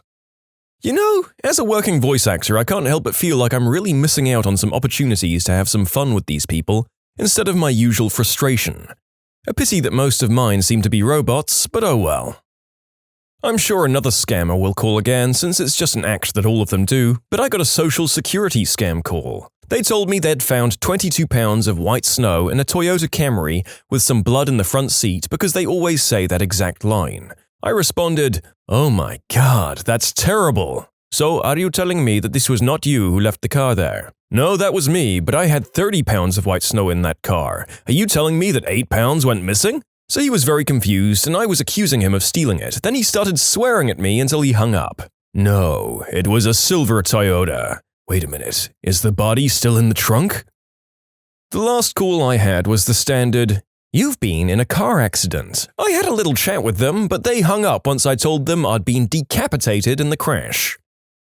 I always hit the button to speak with a person or get more info, or sometimes they call with a live person to begin with. I put on my most seductive voice and say, "Hey baby, how you doing?" They usually hang up immediately. If not, my next response to whatever they say is, that sounds really hot. What are you wearing?" Pretty close to 100% hang up and just don't call back. This guy keeps calling me, telling me that there's a warrant out for my arrest and the cops are looking for me. Cool. I'm like, what town do I live in? What town do you live in? The guy gets teed off and hangs up. I crap you not, he calls me back in a week. I'm like, oh my god, it's you again. Did you figure out what town I live in yet? And he says he fricking hates me and hangs up. Never got another call. I tried to troll a guy who was clearly calling people to get their bank account information by saying they were giving away money to help college students. He was from India and was dedicated to his job. I tried to tee him off for about 30 minutes, but he kept interrupting me and I eventually told him to F off and hung up the phone. He kept cutting me off and saying, "But my friend! My friend!" I got a call. They started reeling off this massive script. Finished probably after 2 minutes of solid talking, and I politely sat through the whole thing. I paused and said, "Sorry?" She said, "Again?" and started the whole script again from the start. Another 2 minutes solid talk wall later and I said, "Sorry?" This time there was a bit of frustration in her voice. "Again?" And once again did the whole 2 minutes again, aggressively this time. "Sorry? F this," and the call ended. Just play dumb and eat up their time. They're playing a numbers game and don't want to spend 30 minutes with someone that gives them nothing. In that 30, they would rather get shot down 20 times and maybe find one old lady that they can trick. My grandfather got fed up with telemarketers one time in the late 90s and early 2000s. His response? He stayed on the phone with the guy for over an hour, acting super interested in the guy's sales pitch. He had them so convinced that they actually sent a sales representative to our house. Grandpa then proceeded to string this poor idiot along for another few hours while he sat there smoking cigarettes and constantly changing the conversation. Then, once the guy finally thought they'd come to some sort of business agreement, my grandpa flat out admitted that he was never actually interested and told the guy to F off and leave the property. Never mess with a bored old man with a lot of time on his hands. Not that I want to sprint towards the grave, but I can't wait to be retired and have nothing to do. I may actively seek this crap out. I unplugged the landline. It was either that crap or my father-in-law, so win-win. Answer the phone, connect to an agent, mute your phone, and carry on with what you were doing. They quickly take you off their dialers when you waste their agent's time. I'm mostly the same, but I've stepped it up. Answer, connect, mute the same, but when a person picks up and starts speaking, I rapid-fire press numbers on my keyboard until they hang up. My favorite response to it has been, "Beautiful song, sir. We won't call again." They did call again, though. We don't have a receptionist at our office. Everyone is responsible for answering the phone, but it seems like I'm the only person willing to answer the GD phone here, which means I get all the spam calls. I recently started just deliberately annoying them and playing music on the keypad, and it actually helped. It's funny to see which spammers will hold out the longest. The longest I've had someone on mute was 4 minutes before they hung up. The narrator is almost getting sad that he doesn't have a lot of telemarketers in the country that he lives in to experiment these kinds of shenanigans on. We get maybe one a month here. I've got one unknown caller that likes to cuss me out for leaving him on mute, to see if I'll take him off mute to yell at him. I think he just wants to sample my voice. A few weeks ago, he just left a voicemail saying, "John, you're a prick." I'm curious as to what his scam is, but not curious enough to actually engage. This is a landline. One phone in my house is just an old Plantronics headset. Doesn't have caller ID, but allows me to answer with it already muted. The only time I pick up without a known caller ID is using this headset, just for entertainment. Sometimes I'll unmute it long enough to say hello, then go back to mute. If I hear the call center boop tone, then I can just hang up at that point.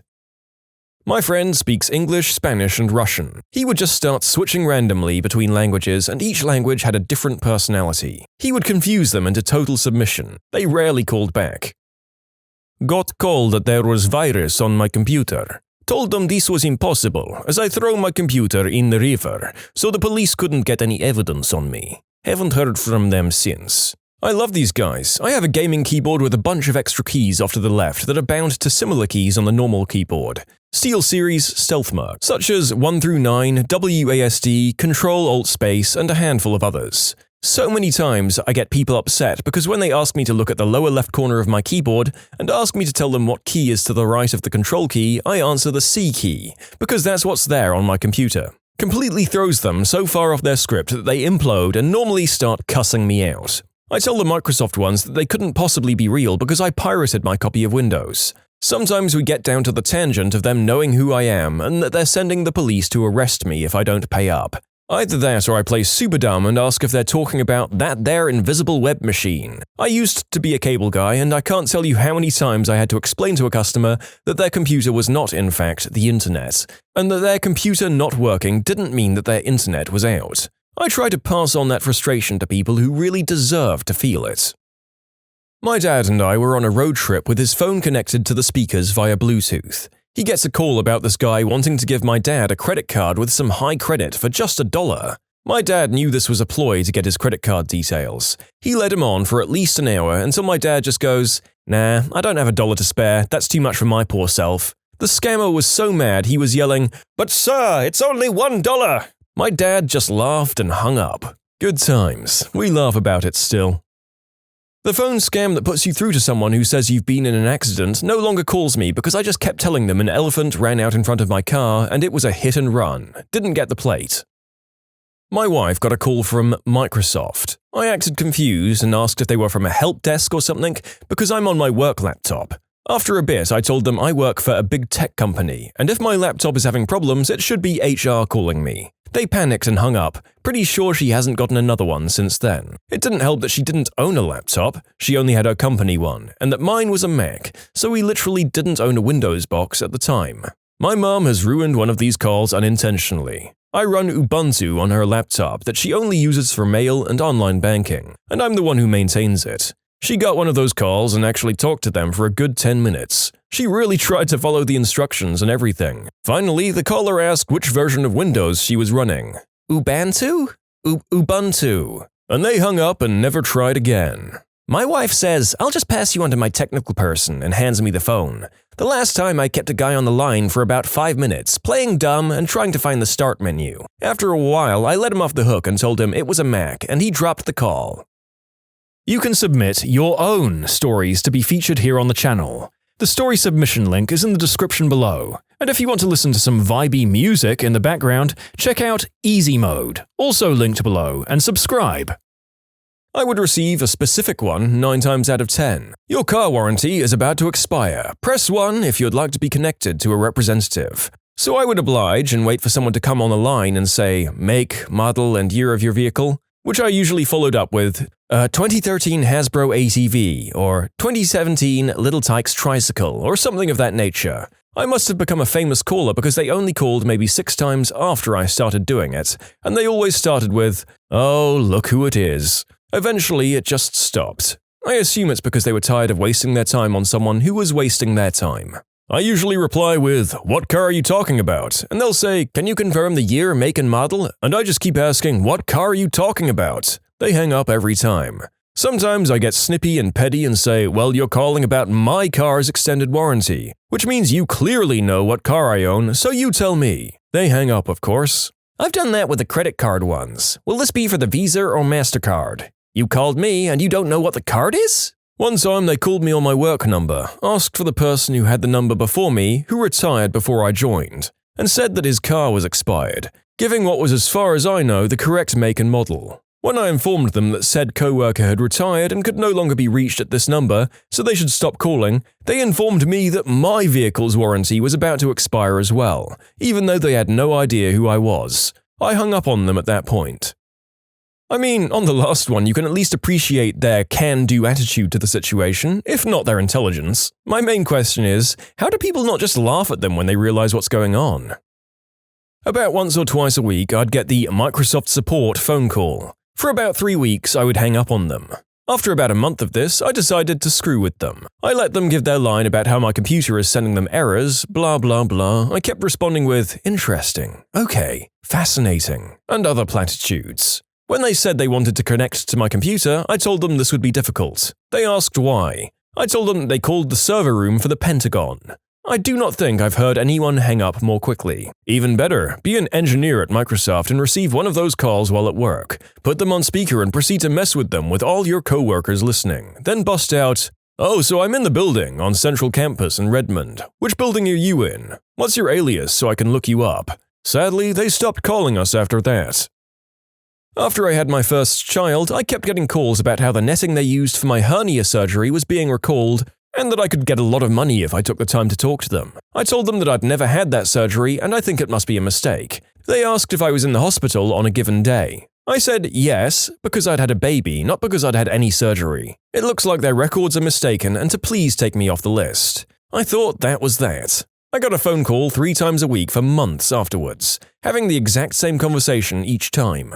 I would say, take me off this list right now and I want to speak to your manager. They would hang up. I could tell it was the same guy. Finally, after almost a year of this crap, I was sitting in the car waiting for an appointment. I was pretty early and had a lot of time to kill. They call me again. Me? You've made a mistake. Take me off this list and I want to talk to whoever's in charge. He hung up.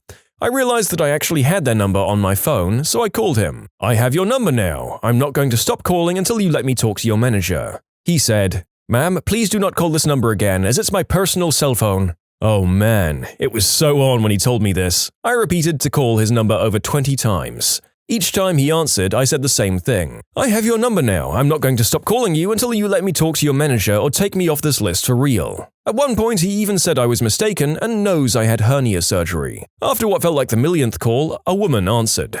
"Why do you keep harassing one of my employees?" "I've told your employee that he has the wrong person and to take me off the list. He refuses to believe me and has been calling me 3 times a week for the past 8 months. "Ma'am, he is calling you because you're on our list and he can help you." Pretty much saying the same crap the other guy was saying, but with a really crappy attitude, like it's me who's the butthole here. I have his number now, and if you want me to stop, you need to take me off this list and never call again. If you don't, I'll call him every minute I have the chance. I spend a lot of time in my car waiting for clients to meet me. So, you guys will be hearing from me a lot. "Alright, ma'am, I took you off the list. Please don't call again." Click. And they never called again. Saying something like, "Hello there, you're speaking with sales representative from pleasure.com. What kind of adult toys do you want to order?" Really scream it at them, by the way. It always works for me. "Welcome to Jim's House of Pleasure. You got the dough, we got the hoe." I used to get a lot of unsolicited calls from a company who could sort out my debt. I got a call from them one day when I wasn't doing much at home, so I decided to have some fun. I gave a false name, false address, which they couldn't find in their system. I convinced them it was a new build eventually. I then went through my debts meticulously, had them waiting while I found the paperwork, etc. Some of the debts were for my transition, and then reverting back because I'd changed my mind. 30 to 40 minutes later, I had over £300,000 in debt, and was able to pay up to £4,000 per month to clear it up with them. The woman on the phone got her boss because it was such a big contract, and when the boss lady got on the phone, I told her I made it all up. I kid you not, she told me I was wasting their time and that I shouldn't do that, and then hung up on me. Never heard from them again. I get a call from a random pharmaceutical company saying that my supply of bedroom performance pills were ready for pickup. I told them that I had a complaint regarding the medication. I said that I only took half a pill and now half of my pee-pee was hard. Now my base is hard, but the tip was soft and I was teed off. I kept going on this rant for about a minute or so and they hung up. Happened twice and my friends and I are still laughing. So what the narrator is learning here is that a lot of these calls are based on saying that the recipient has an incoming order that they definitely didn't make in order to get the person to give up their details in order to cancel the order. If so, pretending that you're indeed a repeat customer who's already received multiple orders and recognizes the company is a terrific act of trolling. I always just say, "Bill's orphanage, you make 'em, we take 'em." They usually don't call back after that. "Steve's crematorium, you kill 'em, we grill 'em." I answer the phone as Detective So-and-so, and then I ask them who they are and why they called the number in a very stern and cop-like manner. Then I ask them where they are and act like I'm giving the information to someone else who is contacting Interpol. I ask a few more questions about their relationship to the number and advise anyone who's not already hung up that they should stay put and wait for Interpol to arrive for interrogations. It stopped calls to my classroom. I just scream for a solid 30 seconds. Whenever they intro with, "This is so-and-so on a recorded line," I always politely say, "I do not consent to being recorded or monitored." Something along those lines. It's always fun how they get so flustered and aren't sure what to do. They usually hang up and don't ever call again. I don't even know if they need my consent to record me, but it seems to work. Answer the phone with, "Ghostbusters, what do you want?" and get increasingly exasperated when they don't have a legit paranormal issue. It helps to loudly chew on gum. Not me, but my grandma. After Grandpa died, she started getting phone calls in the evening from an insurance agent trying to sell her insurance for her husband. She's very polite, but she always says, "No thank you," before she hangs up the phone. This goes on for almost a week. Grandma is really beside herself about these calls, and she tells my mum how upset she is with this man. One evening, I guess the guy was really impatient with her, and before Grandma could say, "No, thank you," the agent asked, "But ma'am, you need your husband to be covered. Don't you care if he's covered?" To which she promptly replied, "He's covered with 6 feet of dirt. Is that enough coverage for you?" The man hung up and didn't call again. Grandma was a really nice lady, and she was embarrassed that she lost her temper with that guy. My sisters and I loved that story. I got a call from one of those, "You've been selected for a free trip to the Bahamas" scammers. I told them that I couldn't do that right now. "Oh no, sir, you don't understand. It's free. You just need to—" No, I understand that, sir. It's just, I'm currently under federal investigation and I can't leave the country. "Oh, I'm terribly sorry, sir. I'll remove your number from our list. Have a wonderful day." Click. I always interrupt early and say, "Ma'am, I want to hear all about your product. But first, let me tell you about my personal savior, our Lord Jesus Christ." They usually disconnect before I get to the word Christ. "I'm ringing about your recent accident." "Oh, you mean when I ran over all those children?" I'm sorry? I know, I shouldn't have gone flat out in a school zone. Okay, Did they figure out which heads went with which bodies? Click. Which mysteries for the ages have finally been solved?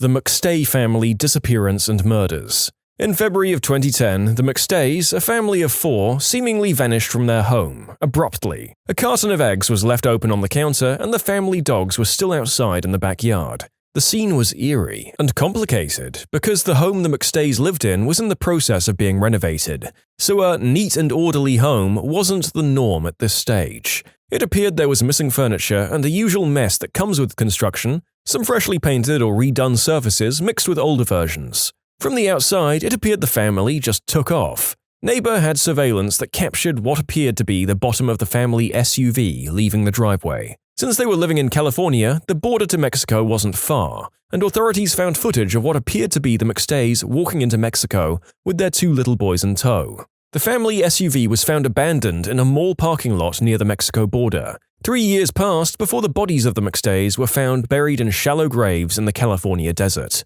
The bodies appeared to be in advanced decomposition and there were signs of blunt force trauma. A sledgehammer was also found buried with one of the bodies. Chase Merritt, a business partner to Joseph McStay, was arrested and charged with their murders in November 11, 2014. His trial was delayed for years until 2019. He was sentenced to death. Motive? Chase had a gambling addiction and had been and continued embezzling money from the business. His DNA was found in the McStays' abandoned vehicle. He bludgeoned his business partner and their family to death for money. The disappearance of Antoine de Saint-Exupéry, author of The Little Prince, who was also a French reconnaissance pilot during World War II. In 1944, he took off on a reconnaissance mission from Corsica and never made it back, and there was never any evidence of what might have happened to him and his plane. Finally, in 1998, a French fisherman pulled up his net and found wrapped in it a silver bracelet engraved with Saint-Exupéry's name, and in 2004 a diver searched in the area and found the remains of his plane, which had apparently been shot down by a German fighter after all.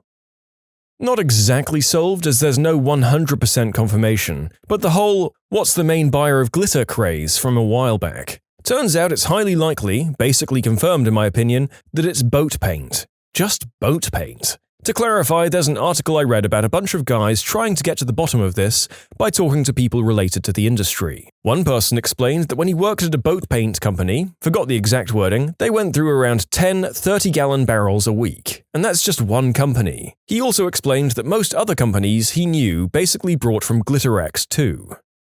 That is both an ending I didn't expect and far more tame than I'd hoped, although I don't know what I was hoping for. Some sort of gigantic glitter-faceted underground civilization or a particular body paint kink that half of the world was keeping secret from the rest of us maybe.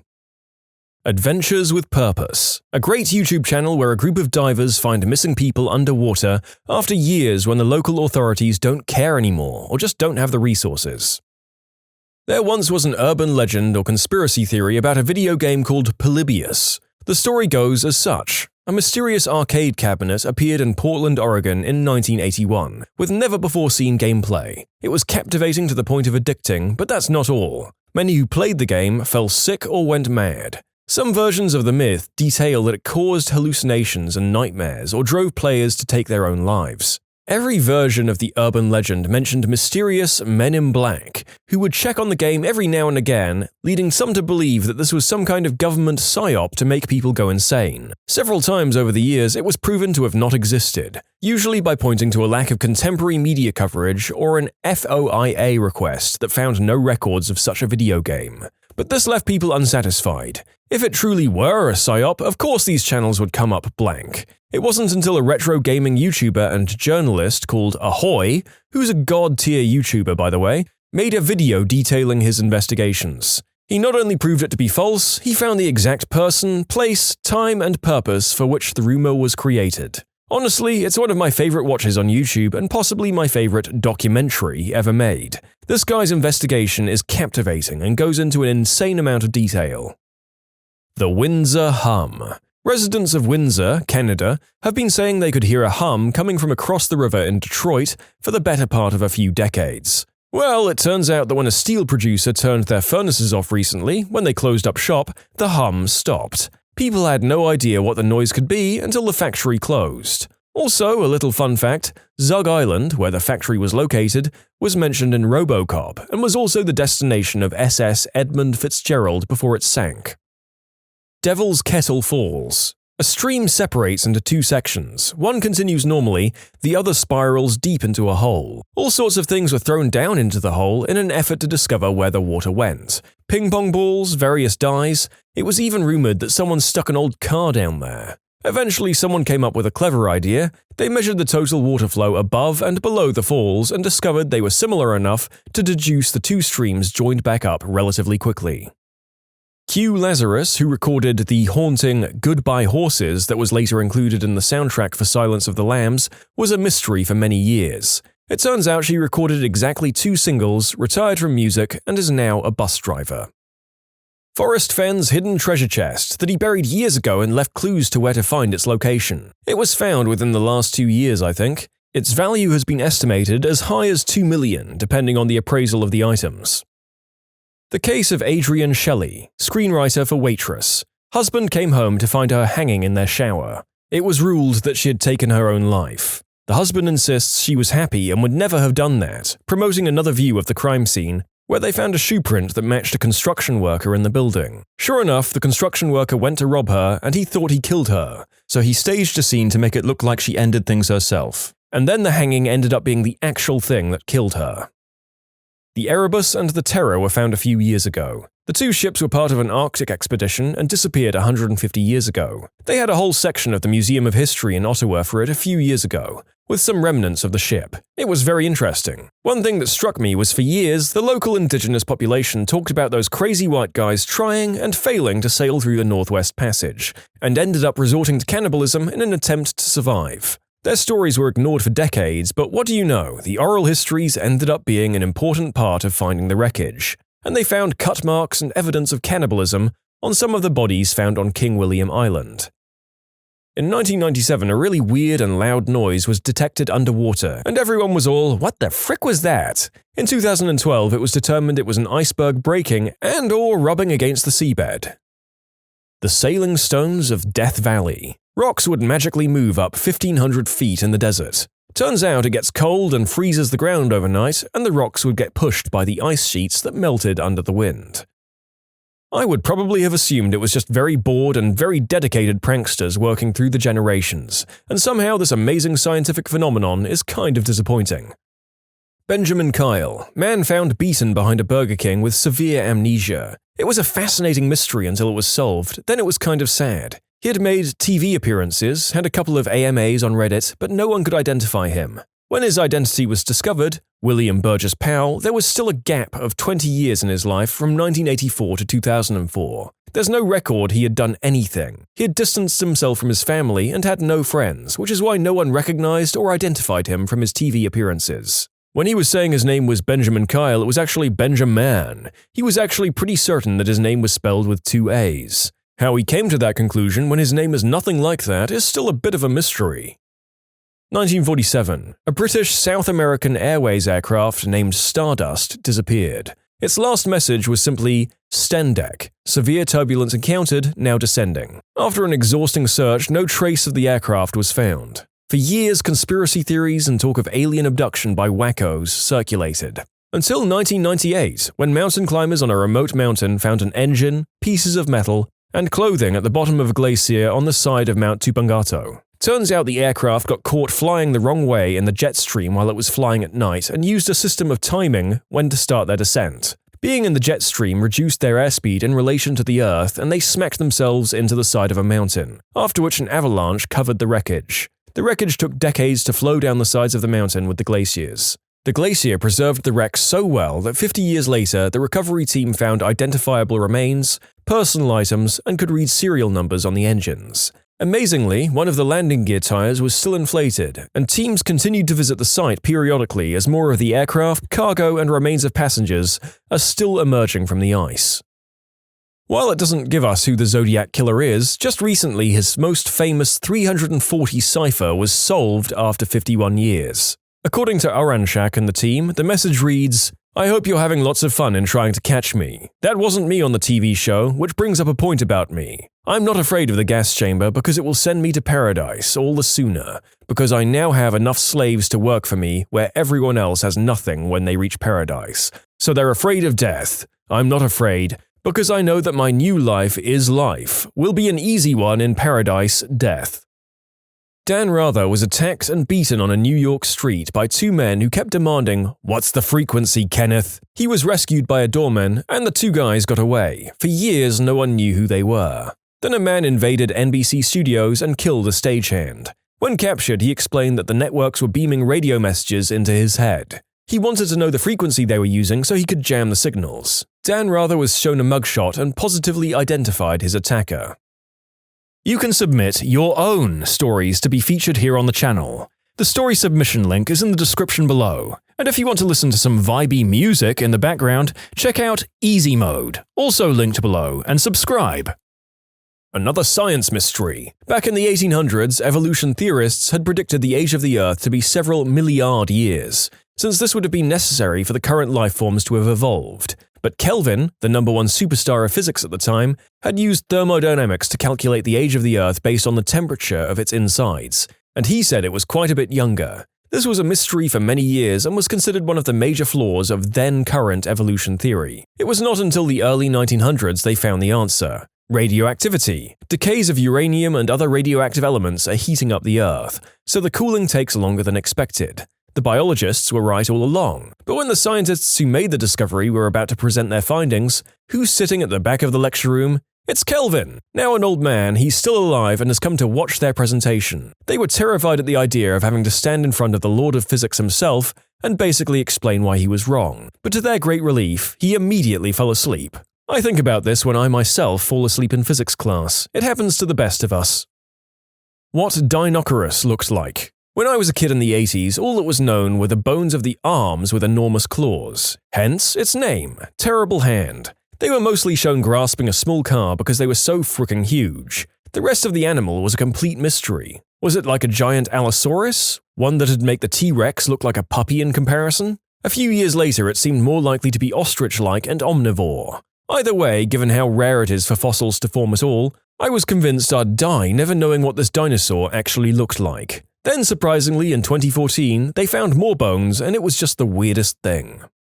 This one is strange. A guy is out drinking with friends late at night and leaves. He starts wandering the streets, and a CCTV sees him enter a cul-de-sac. Then he's never seen again. Some think there's foul play, since an accidental death would at least result in a body. But then family and friends reveal that he had a very strange habit of falling asleep in garbage bins when he was drunk. A few hours after he entered the cul-de-sac, the garbage truck came and picked up the bins. Later, after looking at the logs, it turns out that one bin weighed several hundred pounds more than it should have. But that was only recognized after it was too late. Damn. So the guy probably suffocated on trash while drunk or got crushed. Britt here. I seem to remember the police realizing quite early that he was most likely in the dumpster. They searched the landfill for months and unfortunately were not able to recover his body.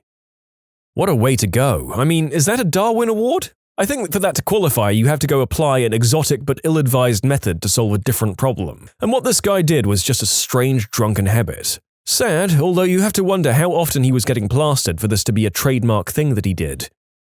Mark Felt was DT, the key source for the journalist that pursued the Watergate story. Met him once in the 80s. He was a connection through a business associate of my father's. When it came out that Mr. Felt was DT, my dad called me to remind me of the dinner that we'd had when I was a kid. I don't remember much other than the intimidating vibe. The type of guy who, even as an 8-year-old, I didn't need to be told to mind my manners around. I just did that because he was scary, and his wife wore a hat with a fake bird in it. So in the early 2000s, someone posted new wave music that had been initially recorded off a German radio station on cassette around 1985. It contained about a minute of a song that became known as Stay, the second time around, that no one seemed to be able to find any more information about. This became a pretty famous earworm internet mystery until 2013 when folks on Reddit discovered the actual song and artist. It turned out it was a song by the Swedish artist Johan Lindell titled Up on the Roof, that never became any kind of hit up until that time, and had never been re-released after the original analog release. El Dorado, or the Lost City of Gold, turned out to be a mistranslation. It was just the name of some guy that got mistranslated to the name of a city. Sounds like exactly what someone who's on the trail would say. The trail that we blaze! They heard stories of a Muisca ritual where their leader would be covered in gold dust and then jump into a lake to sacrifice the gold to the gods. The Spanish called him Golden Man, El Dorado. Eventually, they believed the name referred to a city, not a person. The murders of Jay Cook and Tanya von Keulenborg. A couple from Victoria, BC went on a short trip to Washington State in 1987 and were murdered.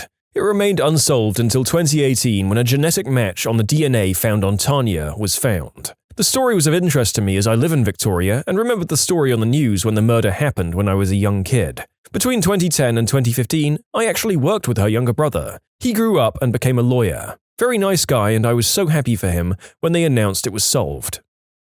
The Andreen McDonald case. She and her husband Andre, yes, Andreen and Andre, originally were from Jamaica. They moved up to my town in Texas where Andre was Air Force and Andreen was a bodybuilding business owner. Andre was pretty jealous that Andreen was more successful and was constantly begging and demanding that she make him co-owner of her company. She always said no. One day he'd had it and did away with her. The gym that she frequented every single morning got concerned when she stopped showing up. She was very close with the ladies she worked out with and even gave them a key to her house. She told them that if she ever went missing, that her husband probably did it, and they knew he had an attitude. So one day, while Andre was out, the ladies went to check on Andreen. Her car was there, her wallet was there, but she wasn't. They found blood and hair in her bathroom. That's when the cops were called. Cops showed up when Andre was home and asked about Andreen. He said she was in the hospital. They asked him, if she's in hospital, how come her wallet's here? He responded simply, talk to my lawyer. They got a warrant and were able to search the house further, saw more leftover evidence in the bathroom and evidence of clothes had been found burned in the fire pit in the backyard. But no body. So all they could do was charge him with a missing persons deal. Andre was super snarky about it too. How he'd be proven innocent, how the cops would never catch on. Little did he realize how loved Andreen was, and how much Texas ranchers hate corrupt and snarky murderers. Crowds gathered daily and were given permission to sweep over the rancher's land for any sign of Andreen's body. Just as the crowds started feeling defeated and Andre started to see hope of being released, a rancher was scoping his field. He had heard coyotes out and went to see what could have enticed them. Surely enough, he found human bones, later identified as Andreen. So yeah, proper charges were able to be filed. So some ask why she stayed or why he felt jealous that she was more successful. Remember, they're from Jamaica. The whole point of coming here was to better themselves and bring pride to their families. So she was doing great, but because she was doing so good, his family was kind of looking down on him because his wife was better and more successful than him. Then she stayed with him, mainly because she wanted to try and make sure their daughter's life could be as normal as possible. Sucks that it kind of backfired for her, but now she's being taken care of by her aunt and grandma, who both love and support her. What a grim story. Not that I ever intend to murder anyone, but doing it and then staying put and complacent in a community full of people who suspect you doesn't seem like the smartest move. In the 1970s, a number of Japanese citizens disappeared from coastal areas in Japan. After many years, it was found out that North Korea had abducted them. Most of the missing were in their 20s. The youngest, Megumu Yukata, was 13 when she disappeared in November 1977 from the Japanese west coast city of Niigata. In case anyone else is interested, also go look up the time that Kim Jong-il kidnapped a South Korean director and his actress wife, as well as the special effects team behind Godzilla in order to make his own monster movie, Pulgasari. Where is the Titanic? Most people don't realize that half of the people in the world grew up when the ship's location was still a complete mystery. Now, it's old news. Memories of Murder, a movie based on a true story about South Korea's first serial murderer. A confession was made in 2019 after more than 30 years. He was already in jail for doing the unspeakable act and killing his sister-in-law. Go check the movie, it's a masterpiece. What's the purpose of the appendix, really? Apparently we now know it keeps your good bacteria safe. Well, my appendix tried to kill me. 100 years ago, Viking bones from one of the most important grave finds in Denmark disappeared from the Museum of National History. They were found last week in a box, seemingly misplaced among elements from a different find. Gidus and the Land of Tar. A few years ago, 2017, comedian Nate Fernald posted a tweet of an enamel pin he had bought of a familiar-looking friendly monster with the word Gidus written underneath it. He was unable to find any information on what Gidus is, and the mystery took the internet by storm. The mystery kept growing as someone found a sticker of Gidus alongside other characters, all listed as the Land of Tar. The sticker sheet was from a company called Denison. There were no Google results at all for either Gidus or the Land of Tar. With multiple people researching, that was where the mystery was left off, and people kind of forgot about it. But a couple of years later, it was solved. A podcast was made where they investigated the mystery, got a hold of the former art director of Denison back in the 80s, who referred them to a few potential artists, and they found the daughter of one of the artists who had passed away, and in her father's stuff was the original pencil drawings of the creatures of the Land of Tar. It was never anything but those stickers. This internet mystery still appeared on lists for a while as unsolved. The only mystery left is who made the enamel pins, which is still a mystery but not as big as who is this character in this land that seems familiar but there's no record of. I have one that most people seem to not know about.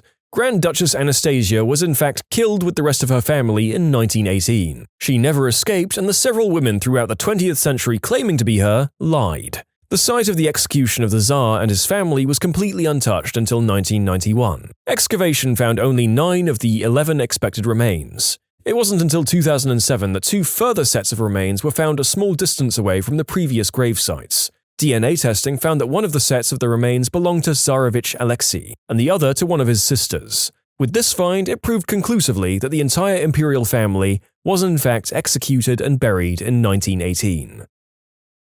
When you subscribe, make sure to hit the bell to turn on notifications. Put the playlist on in the background to finish listening to all the stories, or if you want some vibey music to put on in the background, check out easymode. If you like Am I the Genius, give Am I the Jerk a shot. Everything linked in the description.